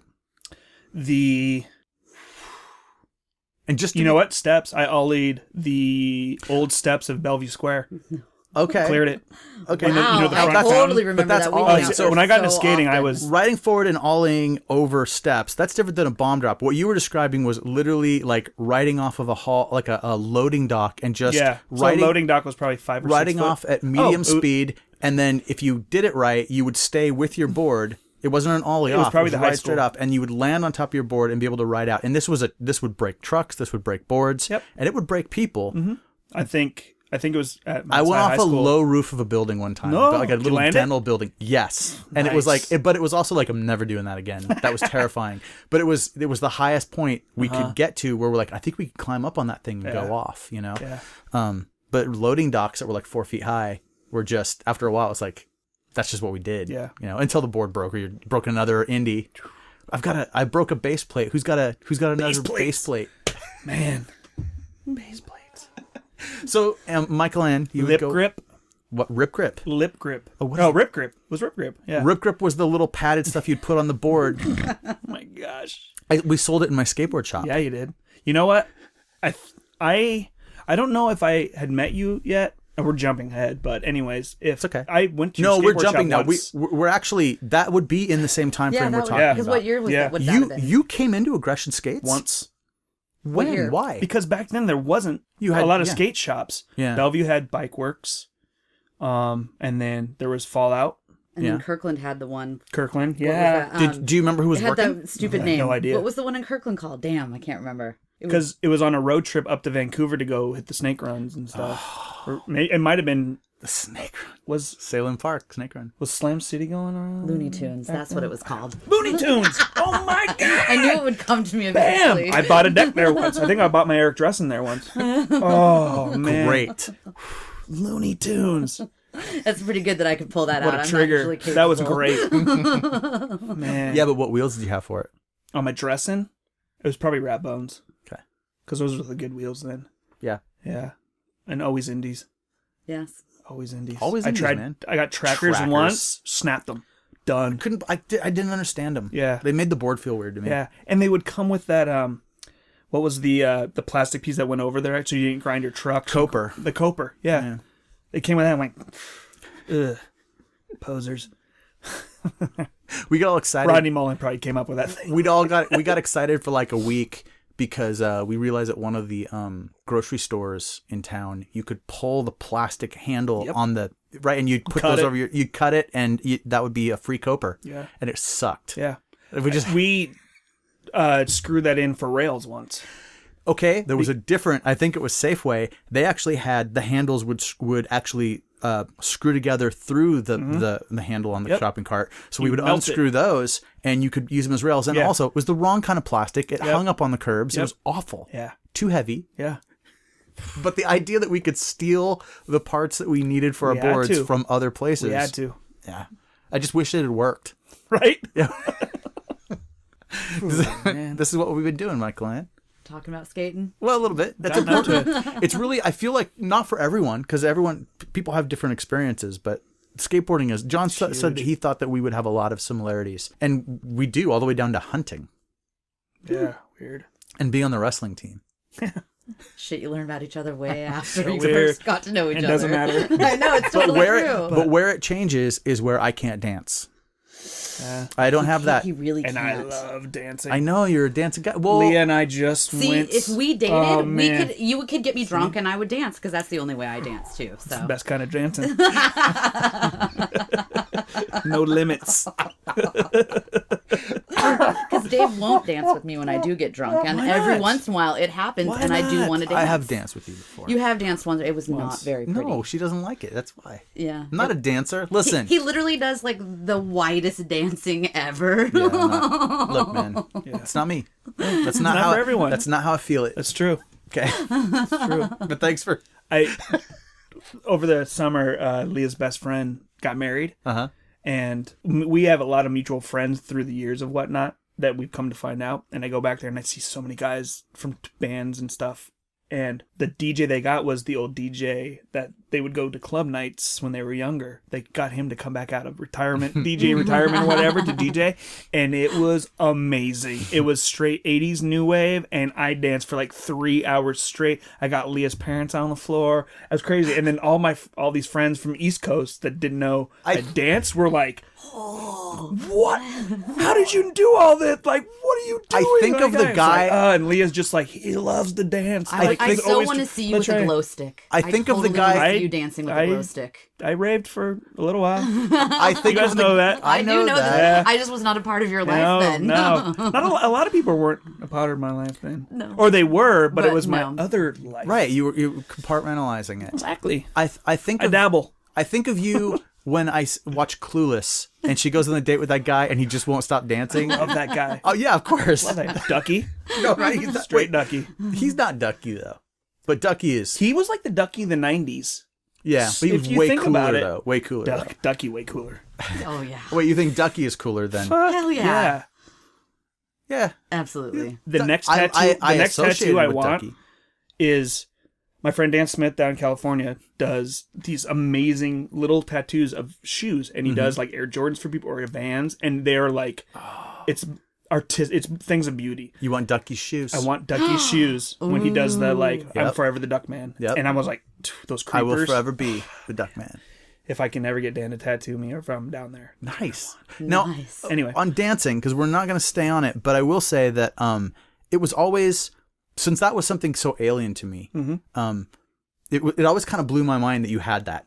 You know? Really? Yeah, it was just like, my God, you know, because I mean, different friends would dance it, but you were the only guy we knew that was real serious dancer. And I remember being, I think when Kirsten Hansen got married, Oh, yeah. was down there talking to her, and I was saying like, John is like a real dancer, and she goes, oh no, John took me dancing one time. You know what I'm talking about? She said John Underground. is Me and Paul. right, and she said that she was not prepared at all for the circle to happen with you dancing in the middle. And Oh, that's that was amazing. actually, she's like, he's the guy that when the circle happens in the club, John's the one in the middle dancing. I had a break crew, and I was like, take it seriously, man. Back then, you want to battle. I so We're going wish to battle. I'd seen you dance then. I would just kill for video of this. There's a piece of me that was a little Beat Street, you know, like Tell me there's Like, a you video wanna somewhere that we can dig up try and somewhere. put on the Well, internet. there's something out there because I had the break crew with my friends in high school, and we would perform at like the lunches. Oh my God. Or we get a little bit of. They Anyone pay us for a little listening, bit. You anyone know? from that time period listening, if you own a copy of any Or halftime Dancing at John, basketball games, please because there's send so it to much. Dave. There's so things much like John. Like I tried to be a cheerleader. Like I was so. Well, remember when sorry, I was brought up about that. I did the announcements my senior year. Oh, that's right. You You did. know? Someone said. I totally Carl. it was Carl. Thank Carl you. Duval Yeah. said you did the announcements, and it was And another. I forgot thing I that- used to do that. It was a thing I didn't know about. I probably was like, "What?" I did that because it was good for credit. It was good because from then I thought I was going to university. You know, I Right. thought I was going to get a ride playing soccer to go on. You know, and that soccer was the only sport I stuck with. To go back where we were talking about skateboarding. Skateboarding, I loved. That was my thing. I wanted to be really good at it. I wanted to compete. All this stuff. Soccer was my ride to further my education. That's what I was trying to do. So, but that got derailed. But then I got in the undertow bug, and So straight edge destroyed your college. not straight edge, touring. Touring did it. Yeah. Okay. Playing I was in a band. gonna blame straight edge. We haven't even gotten to straight edge yet. You No, know, though, I but think we're you made the almost wise there. choice. Well, Because sort of. really, college versus going on tour. Free college? Free college? Yeah, Yeah. okay, I guess if you look at it that way. No, it was Yeah. probably the Premier right soccer and choice just- for the last 20 years. Yeah, It just the may first not. 20. Yeah, that's It may right. not You're be right. the right choice for the next 20 years. But you can always go back to school. You usually don't go back out Yeah, on yeah, tour at yeah. over 40. At least And I didn't not, wanna play soccer religiously. anymore. Yeah. Well, my older brother told me today he's going back to school. He went to his good first for 2 him. classes this week, and he's kind of into it. Couldn't That's pay me awesome. money to go back to school. I don't even know where to start. You did school. That's true. I did. You're the only one in this room with a college education. True fact. 2 you know? degrees, I have right? a couple quarters. Yeah, me too. Yeah. Yeah. And the only good thing out of that was I became friends with Wes Was Laundry. oh Yeah, what Wes. yes, was from Fallout. Yep. Because I was taking an oceanography class, and there's Wes, and I'm like, dude, that's the guy from Fallout. And he's an amazing skater. Like, me and him need to be buddies. We became buddies. Nice. And then I started skipping. I'd come like once a week. He's like, well, dude, where you been? I'm like, skating. Going on tour. I ain't got time for this. And he's just shaking his head. I'm like, ah. So for a lot of people, it seems strange to me that they decided they could pick up an instrument and be in a band. But what you have said this whole interview is you just did the things you wanted to do and found a way to do it in every I got instance. real passionate about him. More things, I mean, you kind of do a little bit of what everybody It's does. little things that like just take me off the path. Just a little bit enough to make me go, oh yeah, dive head first. Right. I love this. Now get rid of all this garbage. You know? This doesn't mean anything. I want to be all about skateboarding. Right, but you never I wanna be all lost about any of music. that other stuff, though. No. Right. No. But So- I lost the passion for it. Okay, I see what you're saying. When do you discover, how far into this do you discover straight edge? You had not discovered it yet when you went to that Black Flag show in Spokane. You're like 2 years short of it still, Yeah. right? So by then, getting records and stuff at Tower, and that's when I started getting like magazines and Thrasher, and what was some of the magazines back then that would have like punk and alternative stuff in it, just as music magazines. You ever get a hold of the Flip Side because of Flip Side. Thank you. A Flip Side or Maximum Rock and Roll? But that was probably a I don't know couple if years MRR. later. Yeah, that was later. It was around, but you weren't doing Yeah, anything. no. Flip Side and even some English magazines, because that's what all the English bands I liked was in. So I'd, find that kind of stuff out. Go to my first show. So I go to that that Black Flag show, and then I still don't go to another show for probably another year Yeah. or whatnot. And then I start going every weekend. Because by then, you know what? Everything happens so quickly. So I'm skateboarding.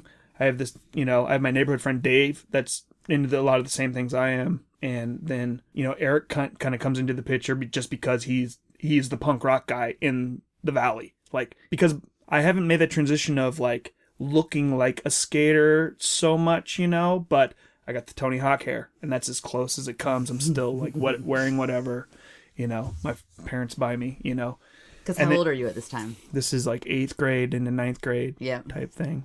And But the Tony Hawk hair also fits right in with your kind of goth look, too. it does. Yeah. Completely. I hate it. People call that haircut the squeeb. Why? I feel like it's an after-the-fact name that they threw at it. They talk about that in the Bones Brigade documentary. Oh, you're right. Yeah. I There's that had documentary.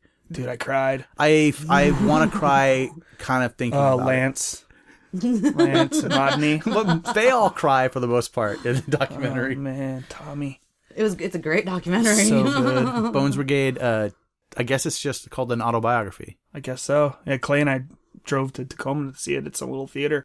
Ran into Eric Markley there, and I hadn't seen him in years. It was great. Yeah, so anyway, it's going, doing that. And then when high school hits, it's when, all the town's schools are coming together. And that's where I become friends with Scott Keith. And Scott Keith and Scott skated, but he wasn't like as into it. And he lived in Falls City, and I lived in North Bend. And so it's kind of a drive away. I still didn't have a car yet. And so, we became friends, and we have a couple other friends that aren't skaters, but they're into punk bands and stuff. And this friend, at the time, his father, Isaac Gamazel, his dad drove us to a show at the what was the train station that did shows sometimes downtown? The oh my god, I want to say Union Transfer. That's not it. That's in Philadelphia. I'm sure there's people screaming Union at their phones Street, right now. Yeah, right. Yeah. About to text us. Ron's pissed off. Anyways, went to a show there. It was Butthole Surfers. Oh, wow. Yeah. That's cool. And it was Mudhoney opening, second band. Tad Mudhoney, Butthole? I don't know. Something like that. We were going to see Butthole Surfers. Something incredible. Yeah, seen Butthole Surfers. Because I'll bet every band was amazing. Yeah, it was a great night. And that show, so the Black Flag show, I was scared, but also just so intrigued because Henry's on stage, shirtless, sweaty. The place is hot, dripping. There's just all these punkers and skinheads and just like chaos. legitimate And skinheads. and I'm against the wall, just like, what is going on here? And then my mind also was like, I'm gonna get in so much trouble when I get home. So much deep shit. And then, like, there's this guy spitting on Henry, and I'm like, why is he spitting on him? You know? And they stop the song, and he tells them, hey man, we're up here doing our thing. Respect. You do your thing. Don't spit on me. Go back into the song. And like, it's like they stopped and they start, like Greg started right at that same spot where they like, it was like mind blowing. Like, right. You know, I'm watching something that I listened to on tape. I'm witnessing history in my own realm of just, guy spits on him again. Stops the song. This is your last warning, man. And by then, the crowd's starting to push away from the stage, and no one's diving anymore. No one's really pitting. It's just kind of like, whoa, it's really uncomfortable. And for me, I'm like, is this what happens at shows? Like, it really. And do they stop shows if we're in the something... Black Flag show now? Yeah, yeah. This is Spokane. Yeah, this is the Spokane show. Okay. We swerved off of the Butthole. Sorry, I'm just going back okay. of why this is important to which leads into Butthole Surfer show, where I felt completely safe and felt like I belonged. Oh, okay. You know, from one show to the other. So then the guy just is still like, oh no, I'm going to do it. And they're doing the song, and all you hear is boom. And it's Henry hitting the guy in the face with the mic still in his hand. Yeah. Guy drops, and he just goes back into the song. Yeah. I mean, just like, whoa. I mean, there's video out there of this. Yeah. I don't know if it's this incident, but that I think happened more than once with him. Yeah. Oh, he constantly, I mean, you read that, get in the van, which is my Bible, you know. So anyway, so jump, you know, I get home, get into trouble, get grounded, no skateboarding. Oh, you did get in trouble? Oh yeah, I got huge. They took the skateboard trouble away. Well, yeah, because I didn't get permission. They just thought I was going to the city to go skateboarding. And you come home at like midnight or whatever. No, like 5 in the morning to Spokane. Oh, so shit. driving, I just call, hey, I'm going to be home super late. When? Really late. The sun comes out. What are you doing? I had to see this band. Why didn't you just ask us? Now you're in trouble. All right. You had good parents. Why I didn't had you just awesome ask parents. us? Why didn't you just ask us? It was... Because they might have said no. I know, that's exactly the answer, that when you have to go to a show, I totally get it. At that time, and what I'm into, I'm just, you know, you're not into your parents. Yeah. I'm my own person. Yeah. I take care of myself. Except I'm fearless, Dad. I'm doing it the way you taught me, my way. Dad. My war, my way. But your parents let you go to shows. After a while, it just became your life, right? Yeah. Yeah. So I wanted, and my parents were like, as long as you do well in school. Yep. I already stated this, but like, do your homework, do your chores, do your thing. Yep. Weekends are yours. Yep. You can go to that Just show. stay You in can touch. come home at 1 a.m, 2 a.m. It doesn't matter. Yep. So you and my dad was, like we were talking in high school, he's kind of a rebellious dude, doing his thing. And so he was always, and then my parents would just kick back, real cool. Then they didn't care that you were in Seattle watching a Butthole Surfer show. Nope, as long as I came home and I was safe. Okay, so then the Butthole Surfer show. So Butthole Surfer, that show happens, and it's like, it's just a community. Right. I felt something like this, and it was awesome. And so, flip side, I see a thing about Straight Edge and Minor Threat, and I was listening. I had a mixtape of Minor Threat on it, whatever, and I was just like, oh, that's me. I don't drink, I don't do drugs, I don't do anything. All I do is want to go skateboarding. And you never did any of that stuff? Never. So why not? Because in North Bend, where I grew up, especially in high school, like partying and drug and to back up, there's a lot of history in my family. Yeah. Of drug and alcohol abuse.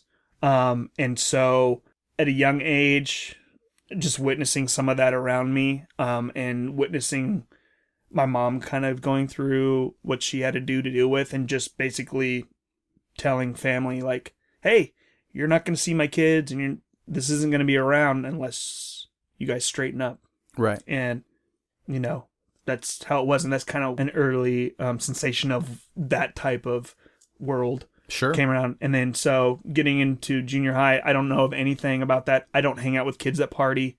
You know, I'm going from BMX to skateboarding, and that's all I want to do. Like, you just want to do the activities. You didn't want to do that. No, I wasn't interested. Didn't so care. You never drank with anyone? Nope. You never smoked weed? Nope. I've never. Wow. But there had to be smoked so there. much of that around all your friends, though, because what the hell else is there to do out there? Yeah, I smoked a clove once. Wow. Oh. See, of course, like you said, so many things that Yeah. are similar, right? Yep. But you didn't like it. It's no. I'd see the difference is I did like it. Yeah. Did you smoke them for a while? Yeah. Oh wow. A little while. I mean, not like regularly. Yeah. I never like smoked cigarettes regularly, but Yeah. I liked smoking clove cigarettes. Yeah. But I liked being around girls smoking Yeah. clove cigarettes Yeah. even better. Yeah. The smell of it is amazing. So it reminds you of New Wave girls.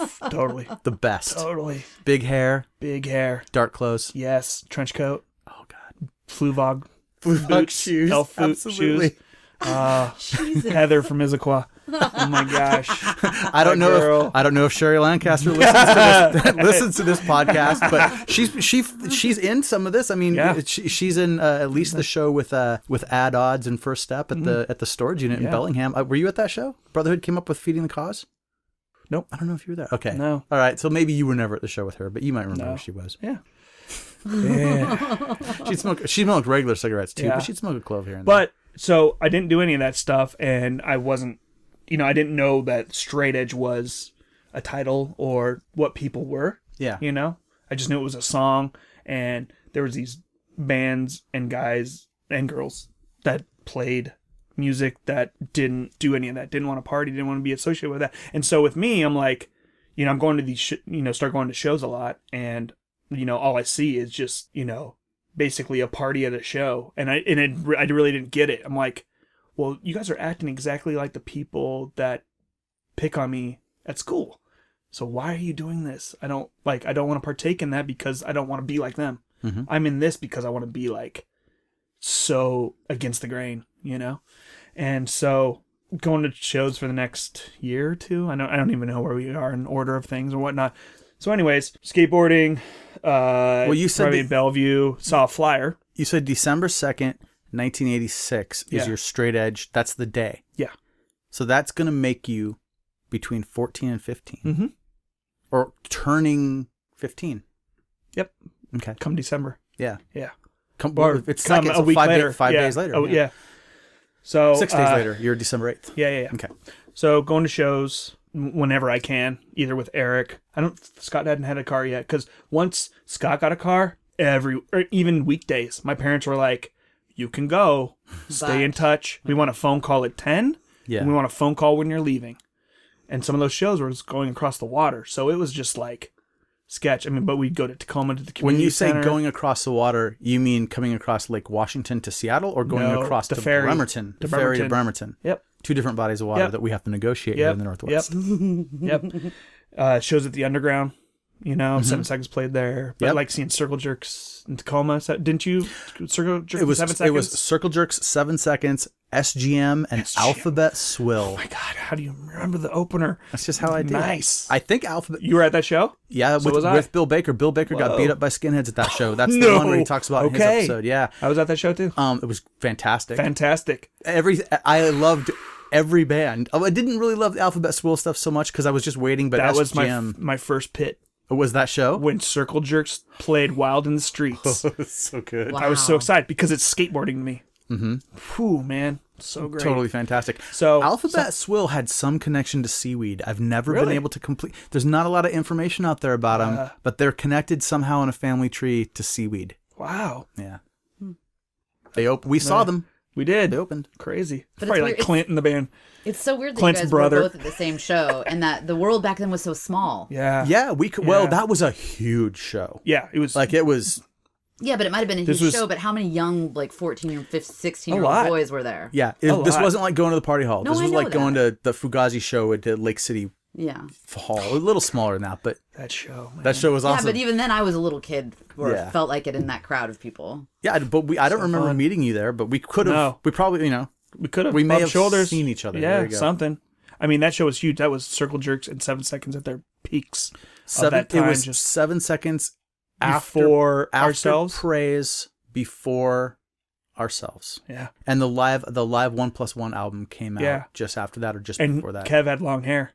Oh yeah, it was total tie-dye. That's And where you buy the tie-dye 7 seconds And I was t-shirt. bummed. I was like, why do they have tie-dye shirts? Yeah, And stuff my dad wore. exactly. Like, you know? and they didn't play the whole time. I'm like, just play something. They didn't play a lot of the old stuff. No. But all I really wanted to hear was stuff off New Wind. Yeah, that's such a good record. That was favorite. out of 7 Seconds Records. That's the first one I bought. Me too. The first one I owned. So good. Well, actually, a friend said he was. But I wanted was to gonna hear Crew stuff, and I'm like, why Right. are they not? Like, what is wrong with you? And you see pictures, and then you see, and at that time, like singers, it was always the singer for me. You idolize them, and you start what makes them tick, what makes them want to stop the world type vibe, and then you see these pictures of Kevin Seconds with the black eyes, and you come and then you're like, no, that's not. Is that him? Do they have a new singer? It's like, no. Oh man. I had already known It's that because he Yeah. was on the pictures, of like praise, and I mean, you kind of get the idea that he was Yep. looking a little different at that point. But and I was long hair too. Yeah. So I was cool Oh, with okay. it. That's right. Like, Yep. like when the guy that I idolized started looking more like me, Yeah. I started feeling really happy about that. You feel okay? Exactly. Awesome. So that was okay. Yeah. So I don't know where a flyer comes into my hands, either at one of the skate shops or Fallout. I mean, Fallout was a skate shop, but But it was a skate I get record this. shop. Yeah. So I get a little flyer, 7 bands, $6, all local bands, Bremerton, Natasha's Pavilion. Yo, Scott, let's go to this. Scott has a car by then. All right, we're gonna go. So we go, and it's on the flyer is Gestures of Chaos, Brotherhood, Aspirin Feast, maybe. Early, you think? Could very well be. I don't know, but Brotherhood's at the top. Right. And it's the cartoon picture of Straight Edge Man, Brotherhood in Straight Edge font. Or not Straight Edge font, but Yeah. Collegian fonts.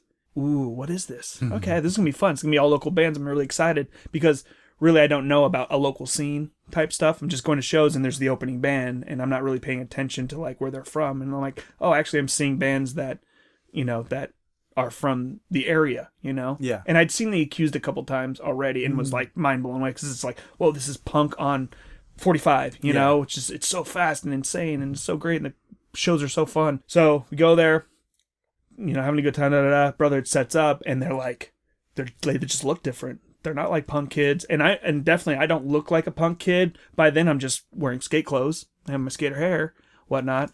And Ron's up there. And so it was pacing. Ron. Yeah, it was Ron. Like one of the early. Had to be, might have been Maybe the his first show with him. Okay. I don't know. And he's pacing, and I'm all, this guy looks intimidating. He looks like no one else. These guys don't look like no one else. These guys look like, the guys I play sports with. This is crazy. Yeah. They're all Ron had an chanting it. intensity Yeah, that was unlike it was. anything else I'd seen. His pace. It was his pace. And then they kick in, and they start playing, and I'm mind blown. Just like, this band is so good. They're so tight. And he's moshing. The Ron two-step. Yep. This is late 88, right? 89? I think, yeah, in there. But anyways, so he's doing that and I'm mind blown. And this is really what struck me is like, I never, going to those earlier shows, I didn't realize that there's a merch table there, that their bands are selling their t-shirts and tapes. I wish I would have known then because I probably would have some killer old t-shirts because I've saved a lot of my old If we t-shirts. only knew now. I know, right? Then what so we know now. Ron's like, hey, we have this demo. If you want to buy it after the show, we're right over there. Oh, okay. So I went over there, buy a tape. Go home, play it, and it sounds like how they did when they were on stage. And I'm just like, wow, this is fucking awesome. Oh, and so to go back, he's on stage talking about Straight Edge. And I'm like, oh, and they're wearing X's. And I'm like, well, this is me. He's basically saying how I feel and how I am. But you're saying December 88, Yeah. not 86. Okay, but I was in the realm of things. Right. I was Straight Edge. Okay. But I didn't call without knowing. Yeah. the minor threat and all these This DC is what I and see. Boston I and all see this why stuff. I thought I had, because I actually was like, I am straight edge, and I knew what it was on that date in '87. I didn't like retroactively go back and pick a date. No, but if you go back in like early thrashers, Steve Caballero and O'Brien saying, "Oh, we're straight edge kids." Yeah. But to me, I don't know that as a title, as a representation. I'm just so like Brotherhood put like a picture, a stamp, just right, like and because I'm watching it come out of his mouth of like, I'm fucking straight edge. We're not like you. Da da da da. We're setting the whatever he was saying, and it just, I'm like, holy shit, that's fucking me. Yeah. This is how I feel when I go to school. This is how I feel. I don't fucking want to be around any of you. You finally saw your reflection. Fucking A. Like, huge. So I go home and listen to the tape non-stop, day after day after day, and there's a address in the demo. Mm-hmm. Fuck it. I'm going to write him a letter. Hey, my name's John. I saw you at the show, yada, yada, yada. I feel the same way how you say you are. I don't know. Whatever Ron I was talked gloating about that letter about. in his episode. He did, man. Ron, And I choked. It was just like, that letter is so important to me of everything because he wrote me back. And that like when I go was back wrong. to idolizing things and as a young age, and we do have our idols and whatnot. Now there's someone that actually wrote, there's a guy on stage. I love music. This is a frontman and he's writing me back. Like, mind blowing. Like, whoa. Like, he was the builder. Completely. He built the Northwest hardcore scene. He did. By writing you back. By writing me back. And by doing, and in the next couple of years. And then he goes, we're playing again at this show in our friend's basement with some other local straight edge bands. You should come out and hang out with me. And I'm like, fuck. Mom, look at this. Can I do this? Do you mind? And I think, did I have to? No, I don't think my mom was just like, I need to talk to this guy. I think by then it was okay. Check in with me. Right, because you were 16. 16 or 17. Yeah, 16 or 17. Yeah. And he's like, come in early and then you can ride over with the band to the show. And, and to me, and by then I got Scott involved, Mm-hmm. and I'm just like, fuck, this is fucking awesome. Like, I'm just like. But that show you're talking about, that's the Lenny's Basement show. That's Lenny's Basement. That's where you and I meet. Yeah. Because of the letter you wrote to Ron. Because of the letter you wrote back. Yeah, I go to Ron's, meet the other guys in the band, and go to the show, and I meet the kids in Refuse, which, You meet Mark and Ryan. And then Joel. also. And Joel. Yep. Oh, Joel, and their bass player at the time, Josh. Right. And then also the First Step guys. Which is Brett Van Horn, who's been on the show, and Jason. And so coming to the, I'm going to Bremerton, going over to the show, and in my head, I'm just thinking shows as in going into a venue, stage, all this stuff, and we're going to this house. And so I'm just like, what is, like, your show's in a basement? It's your first basement show. This is it's what. So weird because my first show was in a basement, so it's so weird to think of the opposite. You know what I mean? Well, to me, it's concerts. Yeah. That's how I'm thinking, right? Not show. And so, wait, we're going to this basement? Like, this is crazy. So, meeting people, meeting you, and there's all these people that are the same way as me, and it was just like, and that show was so fun. It really was. It was so fun. And then I just went back, stayed the night at Ron's. The next day, wake up, and he's just like, I'm going to make mixtapes for you. And just puts Wide Awake, Youth of Today, just straight edge tapes. Still have those tapes. Wow. And Ron passed so many tapes to us up in Bellingham. Where we get the Gorilla Biscuits, Judge Before It's Out, like all kinds of shit. Like we all heard Integrity and Ringworm for the first time because of Ron. Yeah. A couple of years later, this just became his thing. It was. And because of Ron, he's like, you need to get a record player because all bands don't put out tapes. Oh, okay. Oh, Ron got you into vinyl. Yeah. Wow. So. Do you remember that apartment? You'd go in, and he had the framed record covers that he'd like made like the color copy at Kinko's or whatever. But I remember walking in, and it's like, oh my god, he's got that apartment is so cool up there. He's got like I think it's Youth of Today. He's got all these like killer records. I remember just like I've never even seen those records in real just life. Ate it up like from that weekend on. Every weekend I wanted to go hang out with Ron, But and they didn't play. I mean, shortly after that, they went on tour with The Accused and did that Scared Straight. Is it Scared Straight tour? Oh, or Straight? Not Scared Straight. splatter straight or anyways. Splattered straight. I don't know. Could be But what so, it was. it's the hometown show. And, by then I'm just listening at this to point, mixing. Ron's going hoarse, screaming at the Yeah. speaker from It's all the things this. we're getting wrong. Yeah, probably. This is all the best my recollection. So, I think you're doing well. yeah, thanks. So, they're coming back, so excited to see Brotherhood again, and Natasha's with The Accused. And who shows up? Fucking Wrecking Crew. Because Wrecking Crew's in town. Right. And they play that show. And I'm like, whoa, I'm seeing Wrecking Crew. And I only know Wrecking Crew because of Ron. Right. So from that moment on, all I'm doing is like, Mom, take me to Tower. By then I know Fallout Records. Right. I want to get as much hardcore as I can, and I get that Wrecking Crew record. And then they're in town. And I'm like, by then You got the Wrecking Crew album, or you got the split, the 4-way split? The album. Okay. Yeah. With, there was a live one that had what's the Token Entry? World of Hate? Is that the first song? I don't know. I don't know. I'm probably going to get punished for this. Living in a world like this. Never know when I'll lose. People tell lies. So good. Because I was instantly into Boston hardcore because of Ron. Yeah. Ron's like, yeah, there's these bands, and then there's SSD. And then there's, and just like, whoa, just. Yep. All my money was on still skateboarding, but records. So much fun, and then so you also were still dancing, skateboarding, still skateboarding, breakdancing, no, which I guess are the same. Breakdancing was starting to go. Phase, yeah. Little bit of graffiti. That was phasing out. But I came back into it some years later. And soccer started phase. Okay, so in high school doing a thing and still not really into girls. I got girls I like and crushes, but I don't know. So weird. There was a told me time in when junior you weren't high into girls.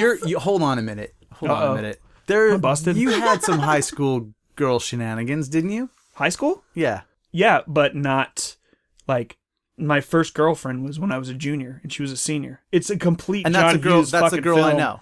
Tina, who drove the first Undertow tour down the West Coast. Right, and I know her because of seeing her a couple shows. She started coming to shows, and because she stayed, I believe. So I'm going to shows on my floor in Bellingham. So I'm going to shows, and in my junior year, still that's all I want to do: skateboard, shows. But then I'm like, oh, girls are rad, like they're really pretty and all this stuff. But I go to Mount Si, and no one's gonna. I have 4 friends that are skateboard punk kids, right? And like well, plus I fucking look like a straight weirdo. edge, you're not supposed to have sex, right?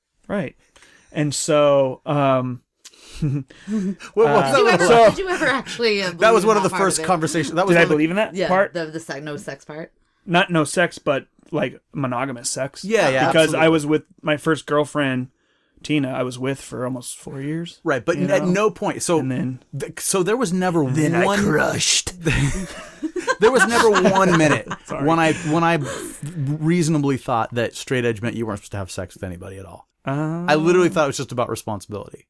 Yeah. And that's how I took it. Because the alternative to that to me was just like, well, that's crazy. That's okay.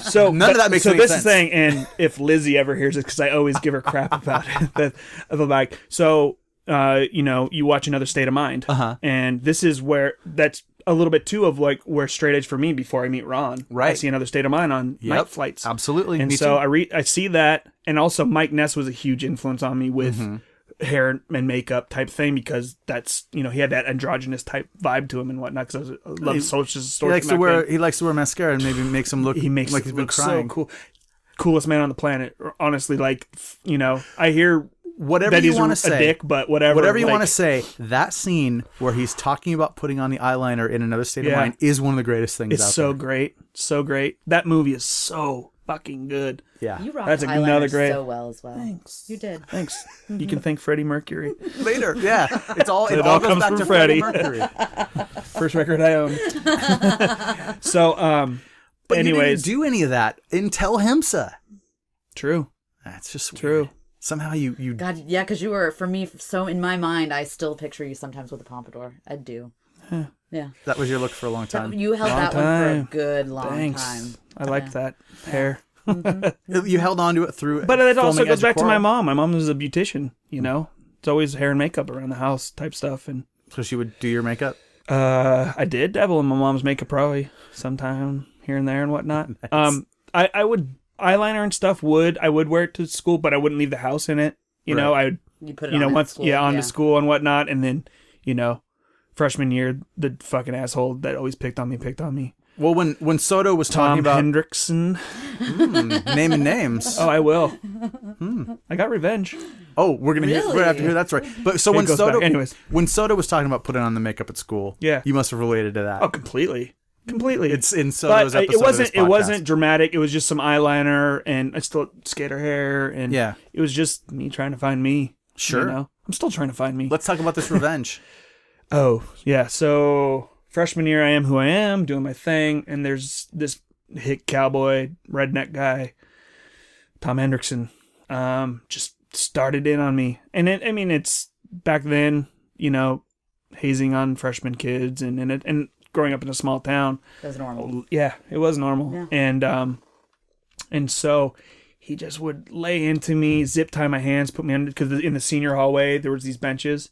He would zip tie me and put me underneath them, you know, and I would try and fight back, but there's a point where you just give up. You're like, you're not going to win this. Do you want this guy to fuck with you every day? Can I swear? Oh, yeah. Okay, sorry. Yeah. Have we somehow not sworn? I don't know. I just have sworn. Yeah. Yeah. So, for 2 semesters, just laying into me. Never knew why. It's like, why did he pick me? Maybe it's just because of how I look, because I'm into skateboarding, whatever. No one else is standing up for me. I don't know. All right, dude, you're on your own type thing. So I would just start taking it. He'd put me in the lockers, you know. It came to a point where it felt like he was just after me. Mm-hmm. And so, you know, come 3rd semester, I have to, you know, pick another elective, and there's nothing I want. So they just choose it for you. And I got auto mechanics, which I thought was fine. My dad works on cars. So I was like, be knowledgeable to, you know, be able to work on cars in the future, whatever. And so who's the teacher assistant? The guy that torments me. And so I'm like, all right, is he helping run the class? Yeah. And in class, he's not doing anything to me, but he gives me the death stare sometimes, and, you know, like I'm going to get it type vibe. And by then I'm over it. I'm like, he could do whatever. Like, you know, I'm so over it. If this makes him feel like a real man, then whatever. He gets, you know, I can still go home and be fine with it. So I'm just wishing something would happen to him. And one day, he has his car up on the stilts, or you know, the hydraulics. Like, the front of the car. Is the whole car lifted up? No, just the front. So the front. Front, okay. Yeah, so he can get under it. Right, on the front, right. You know, underneath the engine, and the just little ramps. No, it's not a ramp, because what happens is the thing kind of collapses, and so it's just those little jacks that go, little jacks that go on to the axle. Yep. And so he's on there working on it. I'm probably fiddling around with, you know, something, and all of a sudden there's this big boom, and the class turns around, and the hood has come down on him, and he's screaming. And what had happened is he had moved forward, the car came off the jacks, and his hand went into the fan belt and basically ripped his thumb off. Whoa. So listen to that giggle. This is your bully. Yeah. He zip ties your hands and puts you under benches for other people to laugh at. Yeah. And you just watch his thumb get ripped off in class. Amazing. And you didn't feel bad for him. No. You felt triumphant joy. Yeah. Because he was that much of a fucker. Yeah. Were they able to put the thumb back on? No. Because years later, well, not years later, but a few years later, going back to visit my parents once I'm out of high school, getting gas at the local gas station, he is in the garage. He's the mechanic there, and he's still missing a thumb. So he didn't get for my own get neurotic reattached. Self-worth, I would go to that gas station on purpose to get gas to make sure he was still there, thumbless. Thumbless. Thumbless. Oh, man. Well, don't. I mean, that's just the world saying don't. Yeah. And I assume that it's hard to tie a zip tie without a fucking thumb. Right? Oh, man. Whoa. Look at him spin that. No kidding. I love it. Better his thumb than mine. Well, sure, this happened 30 years ago, but I don't like enemies of my friends, so fuck Thanks. him. Fuck him. Yeah, he's probably has a, nice job at the garage. Maybe. That garage isn't there anymore. Oh. It was like a cigarette stand. Now it's a Probably vape stand. Because that's the craze. He runs the vape store. Vaping. Oh yeah. Wow. Okay, so here's the situation that we're finding ourselves in. Mm-hmm.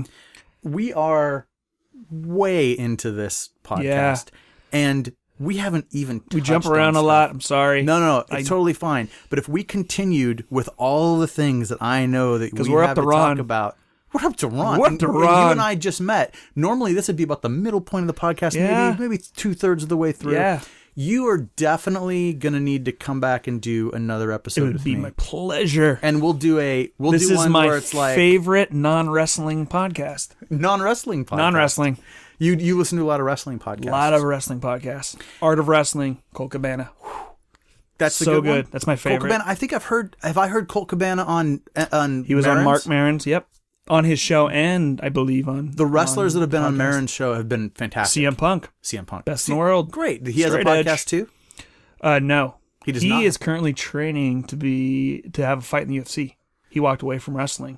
Okay. And he actually has a two-parter, even if you're not into wrestling, has a two-parter on Art of Wrestling with Colt Cabana, because him and Colt are like best friends growing up in the indie wrestling scene. Right. In the Midwest.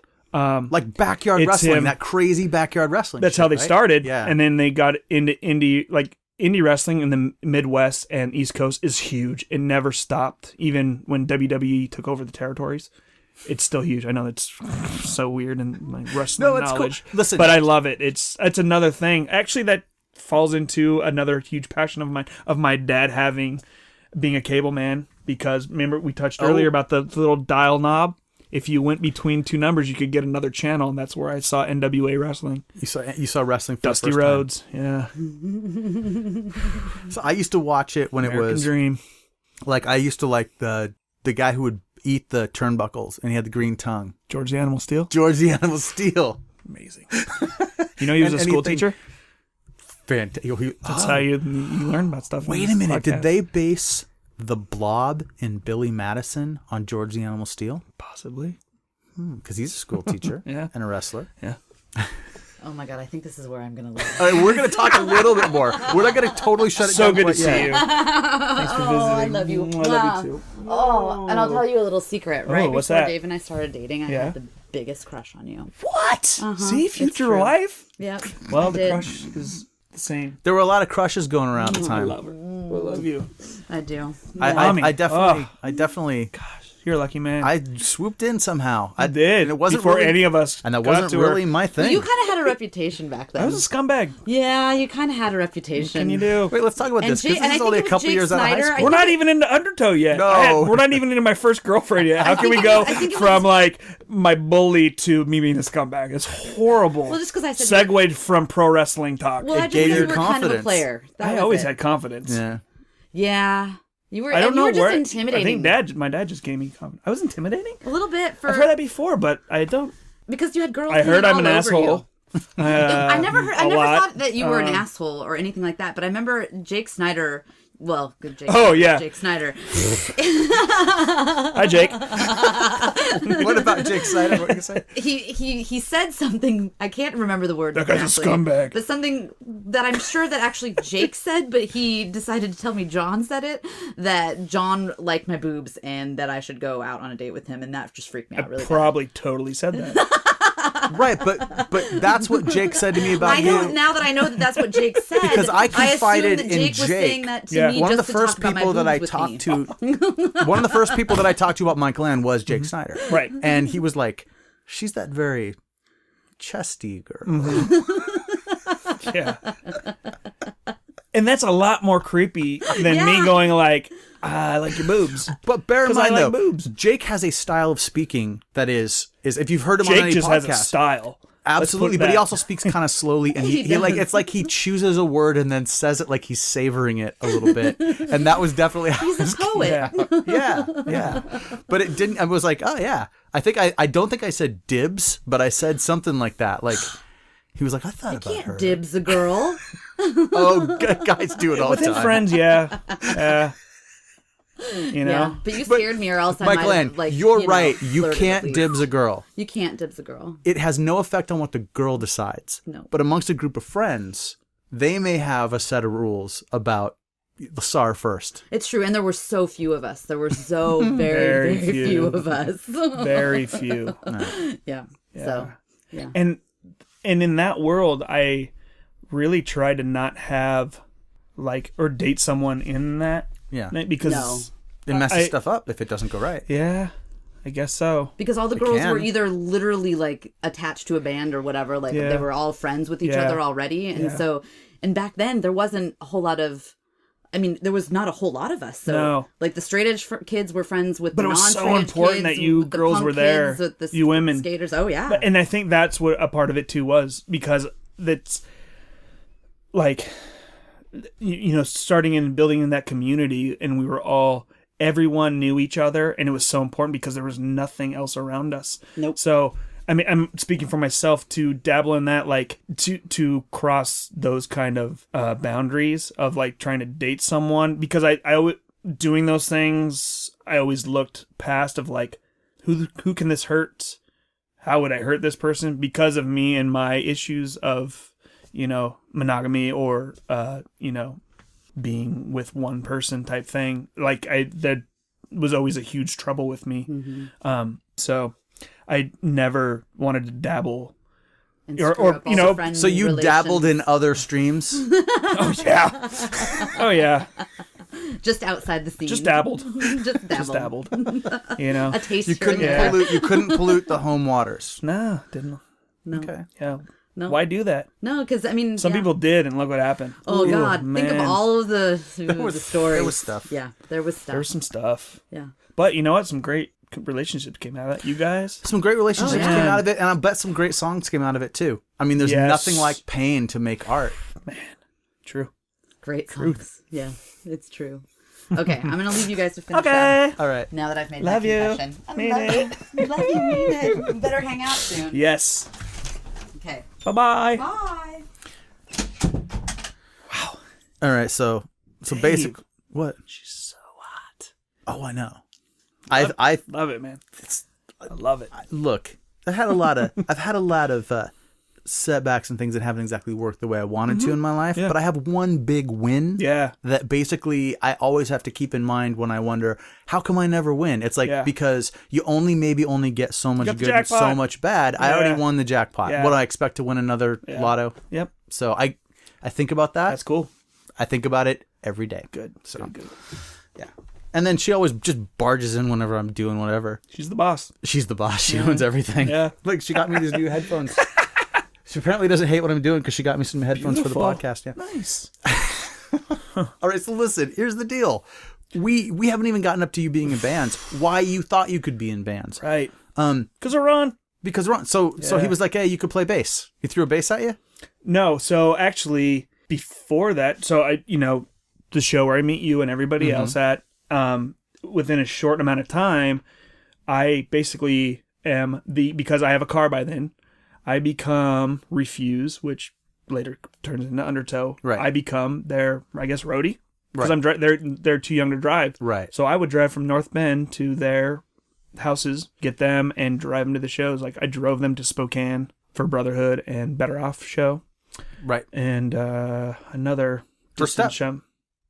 Was First Step on that one too? I think so. Probably. I didn't get to go to that one. So cool.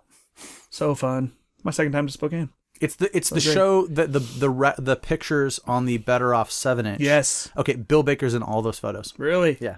There's a Better Off now. Hey, question. Yeah. Because there's another First Step that came along a few years ago. Sure. The First Step. Yeah. How do you feel about bands of the now or of the past few years using band names from? I mean, how many words are there? Whatever. I don't care. Like, I don't know. Like, for me, the purist in me, I'm like, oh. But here's I the mean, thing, I know though. they wouldn't really know who the First Step was from Bellingham. Right, and First or Step Better from Off. Bellingham did not release even a demo. Really? And they were not on any compilations. They just played those shows, and so they were on the flyers, and there were T-shirts. That's true. And they were doing a record that never got completed, which is right up there on those reel-to-reels right there. Fuck, release it. Do you know anyone who even has the equipment that we could see what's there? Clint. Where's Clint? I talked to Brian Van Cleet, who recorded that, and I was like, do you remember, is it finished? And he was like, he seemed to remember that there are entire parts that aren't finished within the recording, and that's why it was never done. Let me finish them. It's going to be, the thing is, it's kind of like finding lost blast reels, except no one cares. I would. A few people would care. I would care. I just bought a Blast 7-inch a week ago. No, I don't mean, no. With Blast, people care. Oh, okay. First Step from Bellingham, yeah, there's like 10 people who'd be pretty stoked. Well, I'd be one of them, so you got to find 9 others.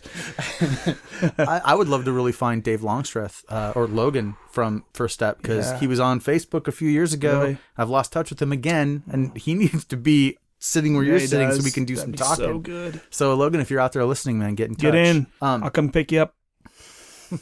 So yeah, I was roadieing. What do I think? You asked what do I think about bands that use names. I mean, I don't think the First Step knew about Bellingham First Step when they did. They should. And it's like, go on to Discogs and just look up some of the bands, like some of the hardcore bands that you like, and they'll be like, you know, they put parentheses and then a number, because depending on how many listings they have, right? And so it'll be like, here's the answer. 6, because the hardcore answer is the 6th band called The Answer in Discogs. And it goes, I mean, I don't remember what it was. It was something with a pretty generic name. The other day I was looking on there, but they were number 10. There's only so many names that work. What can you do? What can you do? I mean, what is there, another Undertow out there? There's probably like 8. I think there's a metal Undertow, I think, from Germany or something. Yeah. I don't know, sent one of you guys something to like stop using the name, or like the band's been dead for a while. Dummies. Yeah, exactly. Whatever. And like, you know, Rocky Votolato got into it with Waxwing. There was a band called the Waxwings. And there was a back and forth about legal stuff, and then they started talking, and then they realized they realized they liked each other. Fight it out. Well, who wins gets the name. No, I mean like fighting. Oh, you mean they should actually fist fight? Well, in the end, they were talking about releasing a split record where it was Waxwing on one side and the Waxwings on the other. Because they were just like, so whoever it was, whatever manager or lawyer or who, they just told them, shut up. Like, we can be the Waxwings and they can be Waxwing, and it doesn't matter. So that's kind of, I think, how I don't want to get hung up on. People get hung up on like bands wrote songs with the same titles as other hardcore band songs. You know what I mean? Like we run out of titles. We run out of lyrics. No, you don't think we do? No. Well, you don't. No.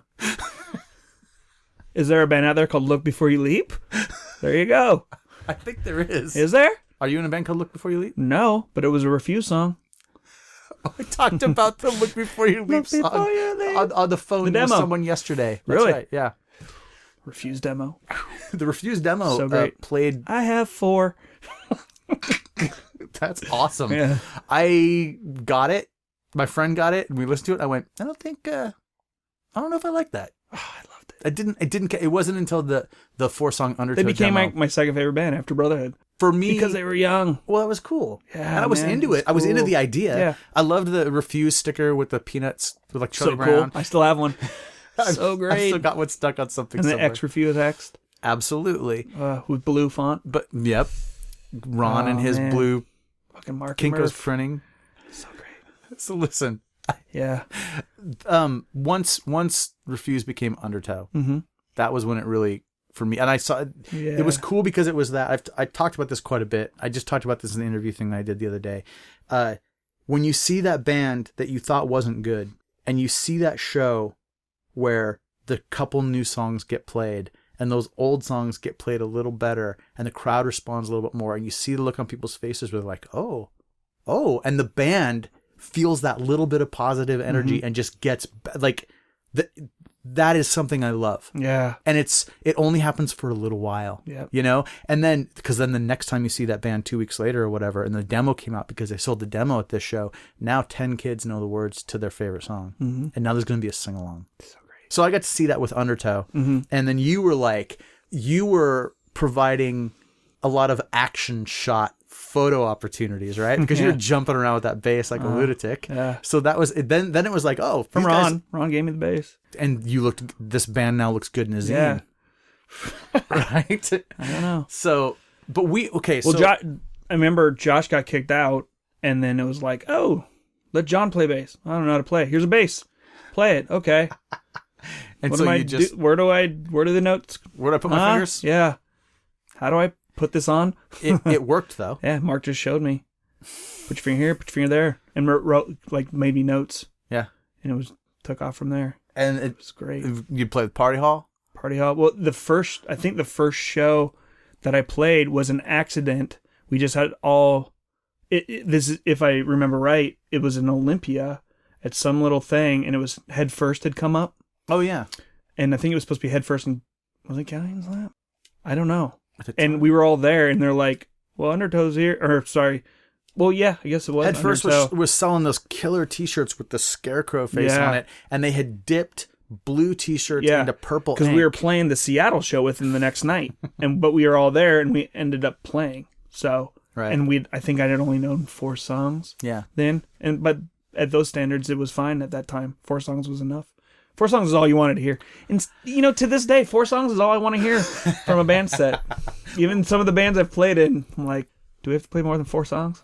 So, anyway, here's what I want to do. Oh, but the reason I remember T-shirts from Head First is that they had dipped them into ink. Yeah. And then it didn't cure. Yeah. So everyone took them home and threw them in the wash and ruined a load of clothes. Yep. Fucking awesome.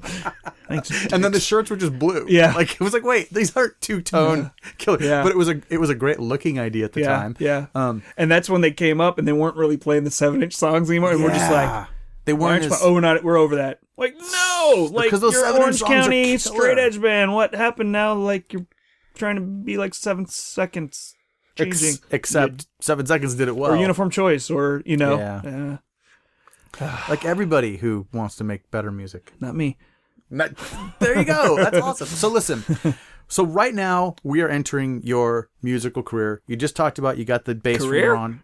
Musical. No. This part of your life where you get into music. Passion. There you go. That's fine. We're not career is a bad word. But what I'm trying to say is this is something people know about. Yeah. They know about it from videos that are out there. They know about it from following your bands, and they know about it from basically.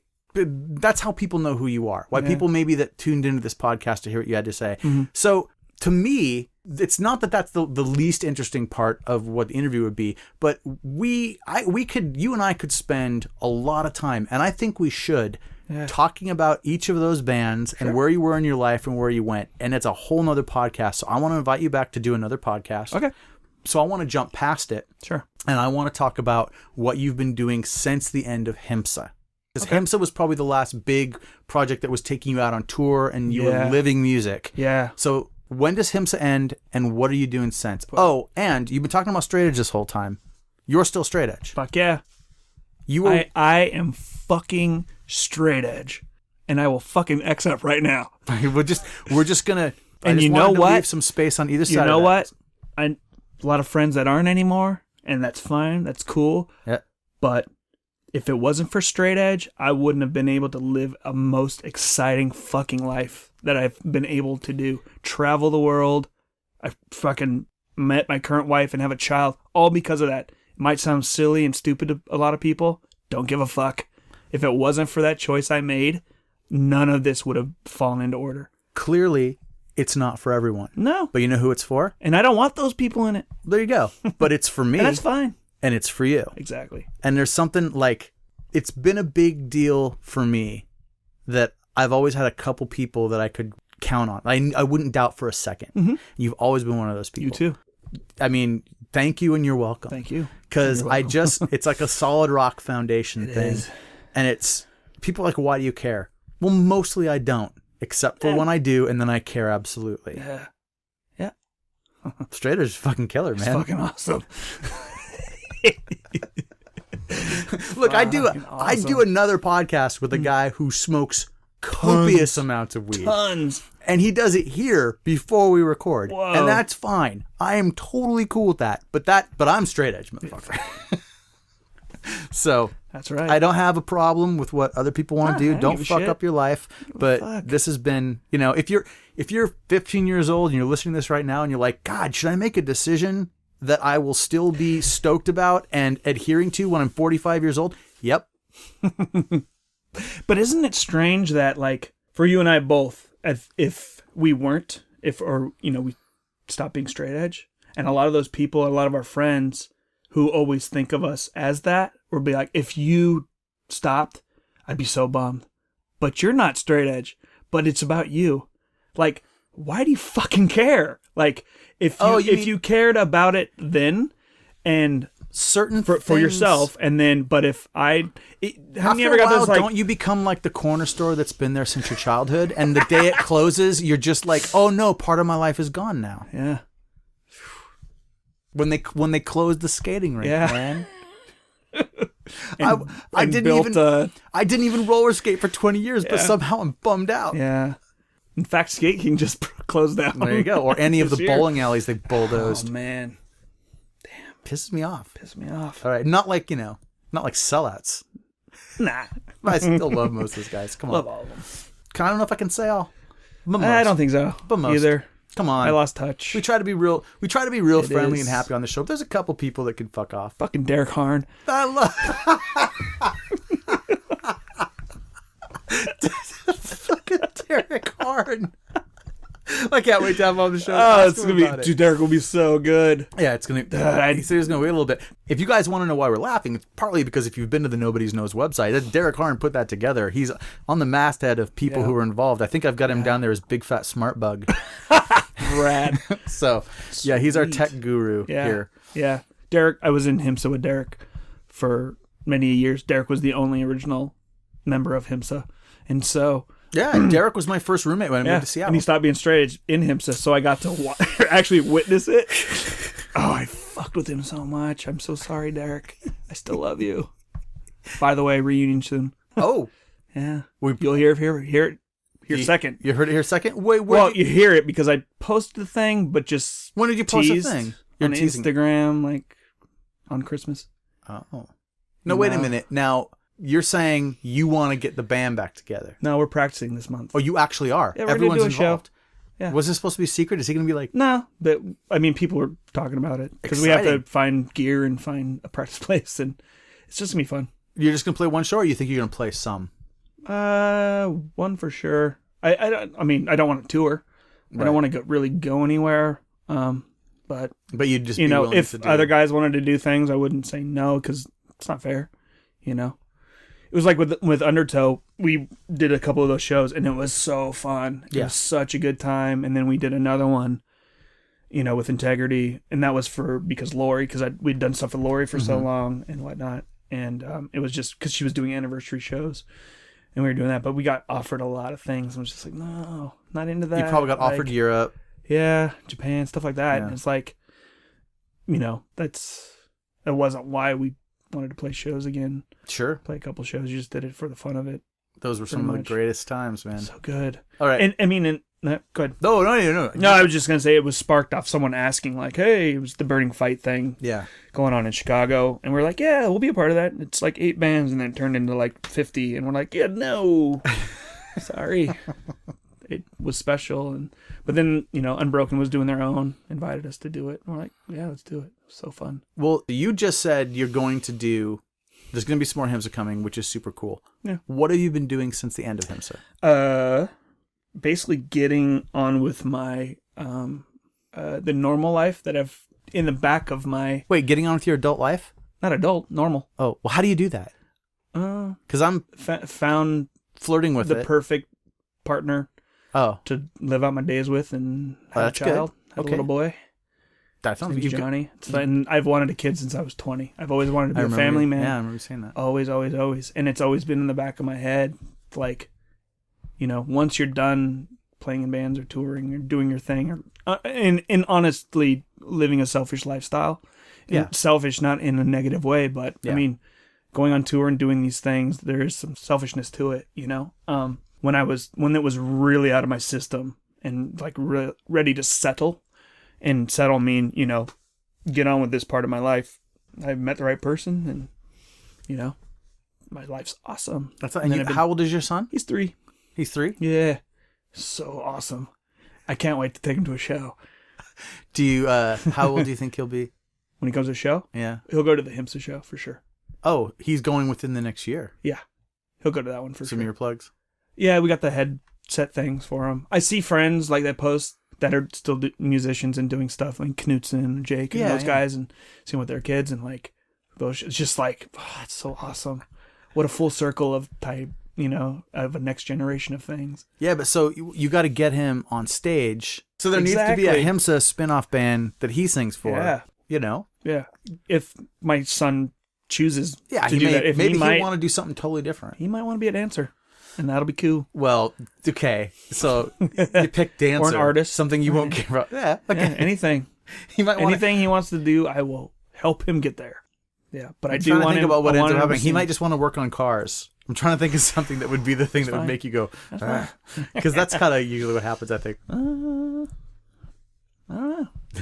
As long as he didn't hurt people. Yeah. He's. Kind of right. I'm sure that won't be the case. Yeah. It'd be Well, his awesome. mom's from Philly, so. Oh, he'll learn what he needs to. Right. Killer, man. Well, thank you for coming out, man. Oh, and I'm doing Eris. Sorry, you wanted to know what? Oh, so musically, I'm doing. Yeah, you're right. Eris, I don't know why I'm shutting it down. No, it's fine. You're doing Eris. Yeah, you're singing in Eris. Yeah, Why do you say it like that? Fun. It's real fun. It's so fun. I saw you guys at Rainfest this year. Well, in 2015. Yeah, it was fun, man. It's just music. It's just like all influences in one with this band, and guys that are just all on the same page. And it's not like, hey, let's go on tour. Everyone's just like taking it easy. Let's record a bunch. Let's keep writing music. And you've got Nate in the band now. Yeah, Nate's in the band. Nate Turpin, awesome. who's done an episode of this podcast. Yeah. You almost killed him at Rainfest. Yeah, he was super sick, and I thought he was going to fall off the stage and die. Yeah. That was interesting. He's a trooper. It's so fun. Yeah, I really like playing with them. It's just a different type of, it's all the bands that I've really liked over the years and stuff all meld in one. And Wes writes a lot of it, and with Nate, they're writing a lot together. And it's with dudes I've known for so long, but never really knew. They were just in other bands that we all played together and part of the community. And then, I was doing this band with Aaron Edge, I'm the Thorn, and we played some shows with them, and they were instantly like this band's my favorite band. Like, Adam's a great front man. This is so cool. And then months later, I'm like working at the club, and Justin happened to come walking in to see a show there. And I was like, oh, when's your next show? He's like, I don't know if we're going to be a band anymore. Like, Adam doesn't want to do it, and we don't know what to do. And I'm like, dude, can I try out? And he just looks at me with this, like, fucking try out. You can fucking be in the band. Like, you don't need to try out. And I'm like, I'm not that guy. Like, like, wait, so this was Adam that said that? Yeah. No, this is Justin. Oh, Justin. Yeah. And he's like, you really interested? I'm like, yeah. I love that record. And then, got along with Wes really well, and just fucking good time. Wes is fantastic. Yeah. Such good guys. We're having a rotation of members kind of constantly. I became friends with Eric, and then people go on their way, and we just keep kind of filling. Right now we're looking for a new bass player, but we have some friends in mind. Nate has a buddy, but when Mark from Undertow was in the band for a little while, and that was real fun. But at the time when Mark really wasn't, like, I think he just wanted to stop playing music altogether. I'm going to talk to him about it when I get him in here soon. Right on. He's on the short list. Yeah. But it was fun playing with him again. We went down and played some shows in LA. It was a good time. Awesome. And that goes back to the affiliation with AFI. Davey being a real good friend of mine, real tight, and he's always, the bands I've been in, he's always looked out for us. Took him on our first tour, basically. And gave Eris a little, with his new band, went down and played these huge sold-out shows. It was insane. And it was cool because the other guys never played in this kind of atmosphere of type stuff, and they had a really good time. Nice. And then Nate joined the band, and it was cool because Nate had moved back, and he was hanging around, being close friends with Justin and Wes. And, I knew Nate back then, but was never really friends. And it's kind of a bummer that I didn't know these guys in the 90s through all this time in a tight-knit group, because we have so much in common. And we get together, and it's just shits and giggles. It's just so fun. Oh, yeah. Yeah. It's my little escape of just, the work and home life. Just, it's fun. Cool. So, yeah. What do you want to say on the way out the door? Oh, Michaelanne's so hot. Okay. We know. This we know. We know. We do know. I don't know. Part 2? Yeah, we're gonna talk about. Oh man, we gotta talk about your. You have a history with Matt Matsuoka. Yeah, and Matt with whipped cream. In fact, I promoted this. I teased this episode by throwing the back of the 1007 cover up and said, "I'm recording episode 24 of the podcast tonight with one of these guys." Nice. Hint: it's not the token Asian. It's you because you were a dancer for 1007. Yeah, for a while. I was.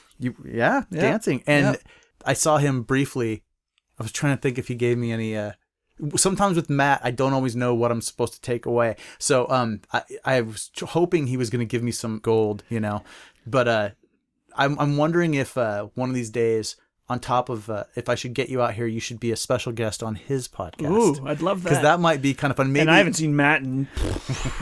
It's pretty fun. It's like I described it earlier. It's called The Token Asian. And it's, Matt, he's an interesting fella. He has a real interesting take. I am every time we record, he says something, he'll take something that I say and twist it in a way that I could never, like, if I was trying to creatively write, I could never have gone down the path he goes down with it. And it's just the way his mind, but for him, it's the most perfectly normal thing. Yeah, well, it's Matt's world and we live in it. It's Matt's world and we live in it, and that's kind of always the way it's been. So we do that every 2 weeks on Saturday. I would love to come so down. Much fun. Dude, he would be so stoked. It'd be cool to see him. And we'll gang up on him. I like it. 2-on-1. 2-on-1. Edge. So, yeah, he'll just smoke twice as much. Maybe he won't smoke at all. Imagine that. I know that, Matt. Yeah? Yeah. Scary. It's interesting. It's kind of medicinal with him. Okay. It's smoke the weed then. He's a little bit. Not? He can get a little bit off the rails. Weed stinks so much. Why do people kind of does? Oh, it smells I don't know. gross. I will say that this smells like a homeless person's nutsack. But okay, sorry, that's fine. Friends that have been homeless, but that's fine. But basically, I've seen Matt in the few years before Matt decided he was going to try this route. Yeah, he was having some trouble. Yeah, and this became like literally, if I didn't believe in medicinal marijuana from watching Matt, I absolutely am an advocate. Yeah, and I know that and the thing is, his life is pretty awesome. He's got a good job. He's we're having so much fun. Mm-hmm. He's just kind of back. Yeah. And I have to credit, I'm a straight edge guy, but I got to credit weed a little bit for that. Hey, it helps. It's helped my dad since forever. Right. So it doesn't put me any closer to. Smells like shit. Oh God, it smells so bad. And you work in rock clubs downtown in a place where it's legal, so dude, people are smoking it right outside the door. Can you just not do it at the front door? Just go down the street. Same with cigarettes. Just go down the street. Can't you just pretend like it's illegal? I'm human too. Just we both have to live in this world. So edibles. Yeah, they could just do your thing down the street. Matt makes his own candy at home and takes that places with him where he can't. For example, we went and saw The Force Awakens, and that's 2 hours in the theater. So he was eating some weed lozenges or something that he made, weed chocolates, partway through that. Ooh. Yeah. Wonder how that movie turned out for him.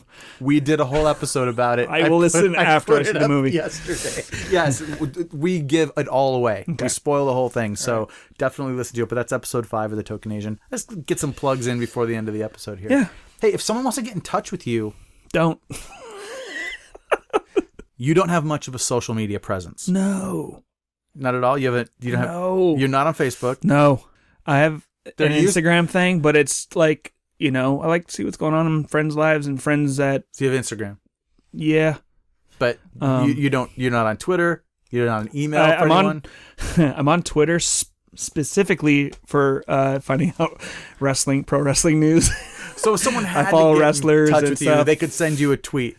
If they want to, or Instagram, you can send a message. I think one of these guys from your high school may want to find you. And some have.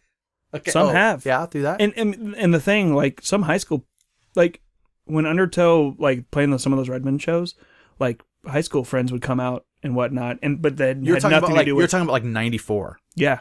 Just friends that, I loosely stayed in touch with, or they found out, I went to school with this guy, and he has this band, I'm going to go check it out. Not knowing that it's not, like, a rock band, it's just this, like, and they come, and then some people have, found me recently and stuff, and like, hey, do you remember me? Oh yeah, of course. From coming out to that. And I mean, even kids, like, I've always jumped on things late kind of thing, and most of it, I mean, a lot of it has been like, I'm not in it. Even Derek, like, he talked me into getting an email. I was so late on doing emails. And when did you get a cell phone? So late. Yeah. Like, I was so against technology. I didn't have one until like 2005 or 2006. Maybe the same for me. Yeah. Like, and a Ram hated it so much. He'd be like, I can't find you. And that's how Derek was. Derek's like, we tour all the time. You need to do this. I need to do that. And then he would play like well, but you can do, there's this thing YouTube, and you can, watch wrestling, or I don't know, not Sure. wrestling, but you can find out about this stuff, and that's how he, got me into it. And then so I had a Facebook for a little while, and then I'm just like, it's just so. No, there was a live brutal. journal that said it was you, but I think it was fake. Probably, maybe. Do you remember That'd be that? funny to read. No, You I don't. wanna see it. You never had a live journal. no. So when live journal was a big thing, there was a John Pettibone live journal, Sick. and it was written from the perspective of someone who would like watch HIMSA and then think about the kind of things you would live journal. Oh. So it was all like total And that's the thing. it's emo-y just like, goth stuff. Why are people so? People believed it was really you, though. Really? Wow. Ugh. It sucks. It totally sucks. But why do people want to do that? It's so weird. It's so weird. There were It's a just whole peop- bunch every- of fake. people want an audience. Yeah, but there It's were so like all the crazy. Bam Margera people. Yeah. There were fake accounts, like fake live journals for all of those people, and people were like impersonating them, like they were playing character. You can get people into so much trouble just Sure. saying things and saying, just bad negative connotations or anything. That's why I hate kind of technology and a lot of humanity. I mean, if you work at a rock club for a long time, you really get to see a lot of the worst in people. And yeah, Wow, you really brought it down here. At the sorry, man. Fucking straight edge. Fucking straight edge is awesome. All right, so so don't get in touch with you. No, you can if you want. But look forward to The him. Instagram is Kid Pettibone. Kid Pettibone? Yep. I'll find it. I'll put it up. I'll link it to the page. Sure. There's a blog page for every podcast episode. Okay. If you're hearing this, if people are hearing this through just Yeah. iTunes or somewhere Yeah. else. So they can go to that page. It's on nobodiesknows.com. Yeah. And there's going to be links to things that you talked about in the episode today that people can check out if it's up on YouTube or whatever. And there's going to be a ton of old photos and flyers and things that you've been associated with. I'll put a bunch of that up Like the too. other one. Yeah. And then very shortly, we're getting you back in, and we're going to talk about things like 48. Episode 48. XX. That's too far away. It's definitely too far away. Yeah. But 30 is Whenever 3 you want me. X's, isn't it? 10, 10, 10. Yeah. Yes. So we could do that. You got to come back for episode 30. That was so great. We just stared in each other's Well, eyes. because you said like 48, and it was like 24 and 24 24. and 24. But then I like, well, wait, how can math work two ways? But no, it's Roman numeral. Come on. I hate math. Fucking straight edge. I did. What's math have to do Don't with you it? understand? I gave up school for this life. Right? I didn't learn anything. Yeah. I learned what Life rules. I learned in the letter Fucking section. streets, The dude. letter section of Maximum Rock and Roll. Fucking tower. Thrasher. That's right. Night flights. Creeping up the alley. Oh, man. Bomb shelter videos. How did I forget to drop that? It's okay. I've already got get the into links it. to it. We'll All right. put some bomb shelter videos up. Well, on there too. that kind of where we left off of like driving Refuse around and getting all right that stuff because it all relates. Absolutely. Yeah, man. Thank you for having me. Hey, I love you, I brother. love you too, man. And this podcast is so awesome. And I knew you were gonna do that. I can't do that. But you can do it. Just snap. We'll hear it. I can't do it anymore. That thumb's been broke. Oh, Not Well, from fighting. at least you still have it. Fuck! It's always about the fucking thumb. Fuck that guy.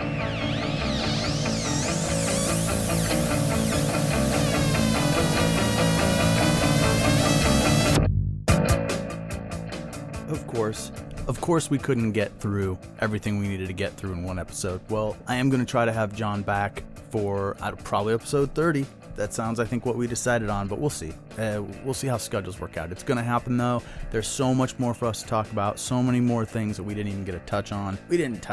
Well, yeah, trust me. We'll have another full episode of laughs. It'll be a good time. Corrections. There were a couple things, as usual, none of it's important, but let's just go through it. It wasn't terribly clear. When I was talking about the show in Lenny's basement, I said, it's the back cover of the 7-inch. And this is when we were talking about the fact that you could see the Gray Matter poster in the background in the pictures. But I'm referencing what I mentioned before. When I say it's the back cover of the 7-inch, I'm saying it's the back cover of the Brotherhood 7-inch. I'm going to put that picture up on the blog page for this episode so you can see what I'm talking about. But just to be clear, I realized when listening back to it that didn't totally make sense the way I said it. So regardless. All right, so we were talking about Jay Giles' band, and John was saying there was a bunch of hits, and I think I might have said I didn't know if there were when we were talking about Centerfold, the song Centerfold, and stupidly, of course, and I'm sure there were Jay Giles' band fans out there just losing their minds if they're listening to this for some reason, because Jay Giles' band had been a band for a long time. That record that Centerfold was on, that's their 12th studio album. They had tons of songs. Not a lot of huge hits, but there's definitely other songs that people know. People know the song Love Stinks, and people know the song Freeze Frame. In fact, Freeze Frame was the album that Centerfold was out on. So yeah, there were definitely more hits. Another point, I talk about those amazing songs from The Cure on the B-side of the cassette version of Standing on a Beach. They are definitely The Exploding Boy and A Few Hours After This. And to this day, they are my favorite Cure songs. And they were the B-side tracks on the In Between Days 12-inch, if you're one of those sorts that has the old vinyl. But back then, like we mentioned, we just had the cassette. And that's how we knew about these strange songs. And those two are awesome. You know, anyway, if you haven't heard those songs and you like The Cure, I definitely recommend checking them out. And then I realized when we were talking about John's goth look when he was in HIMSA, I say at one point you were wearing sleeves on your arms. And I said that like it meant something, because of course you have sleeves on your arms. That's normal, right? If you have a long sleeve shirt, you have sleeves on your arms. What I meant to say was stockings on your arms, like fishnet stockings, like on your arms, which just, I'm sure there's pictures. You can verify this, but to John's credit, he just totally went with it. He didn't miss a beat. I think he knew exactly what I meant. So just want to clear that stuff up. And then we also weren't 100% sure on the name of the Accused Brotherhood tour that they did together. And it was indeed called Splattered Straight. So that's that. That's all of that. Man, I'm sitting here as I'm recording this. It's been just about 1 year since the first time I sat down to record one of these podcasts. And hasn't been a year since the first one that we actually uploaded on the site. That will be in February. But, you know, we had to do a little bit of work ahead of time. So it's kind of, you know, it's cool to see how far we've come. You know, we started with the one podcast. Now I have two. Got the Token Asian. You should check that out, which is just pretty much straight comedy. Me and Matt Matsuoka. He's getting high. I'm trying to take him through a show. That's basically it. Number 5, we just put up before this episode. Star Wars The Force Awakens special. Listen to it. Laugh, hopefully. That would be really appreciated. But 1 year, it's a trip, and we're not slowing down. I've actually been talking to a couple of guys. I say this all the time, but these things will stick eventually. Got a couple more shows in the works, so this network is going to grow. There's going to be more stuff for people to listen to, a lot of different topics. Trying to stay on the comedy tip, but we'll see where it goes. And with that, I'm just going to leave you guys with this last plea that I always do, and that is, you know, like our page on Facebook. It's Nosy Nobody, Facebook/Nosy Nobody. Follow us on Twitter @Nosy Nobody. Nobody's Nose is the parent site. I don't just put up podcasts. I also put up blog pages for the shows. I put up articles, videos. I just put up a great botch video. The whole show that we used for the movie Edge of Quarrel is up now. You can find a page about it there. Articles about just different things that have happened with old photos. Stuff's going up there. If you're only listening to the podcast, you're only getting part of the picture. So definitely go check that out and tell people about it. If you like something that's on there, share it.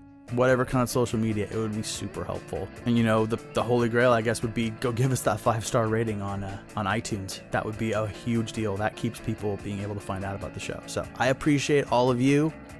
I'm gonna get going on another year. Thanks. This podcast is a product of the Nobody's Knows Podcast Network. Executive producers David R. Larson and K. Drake Streetman.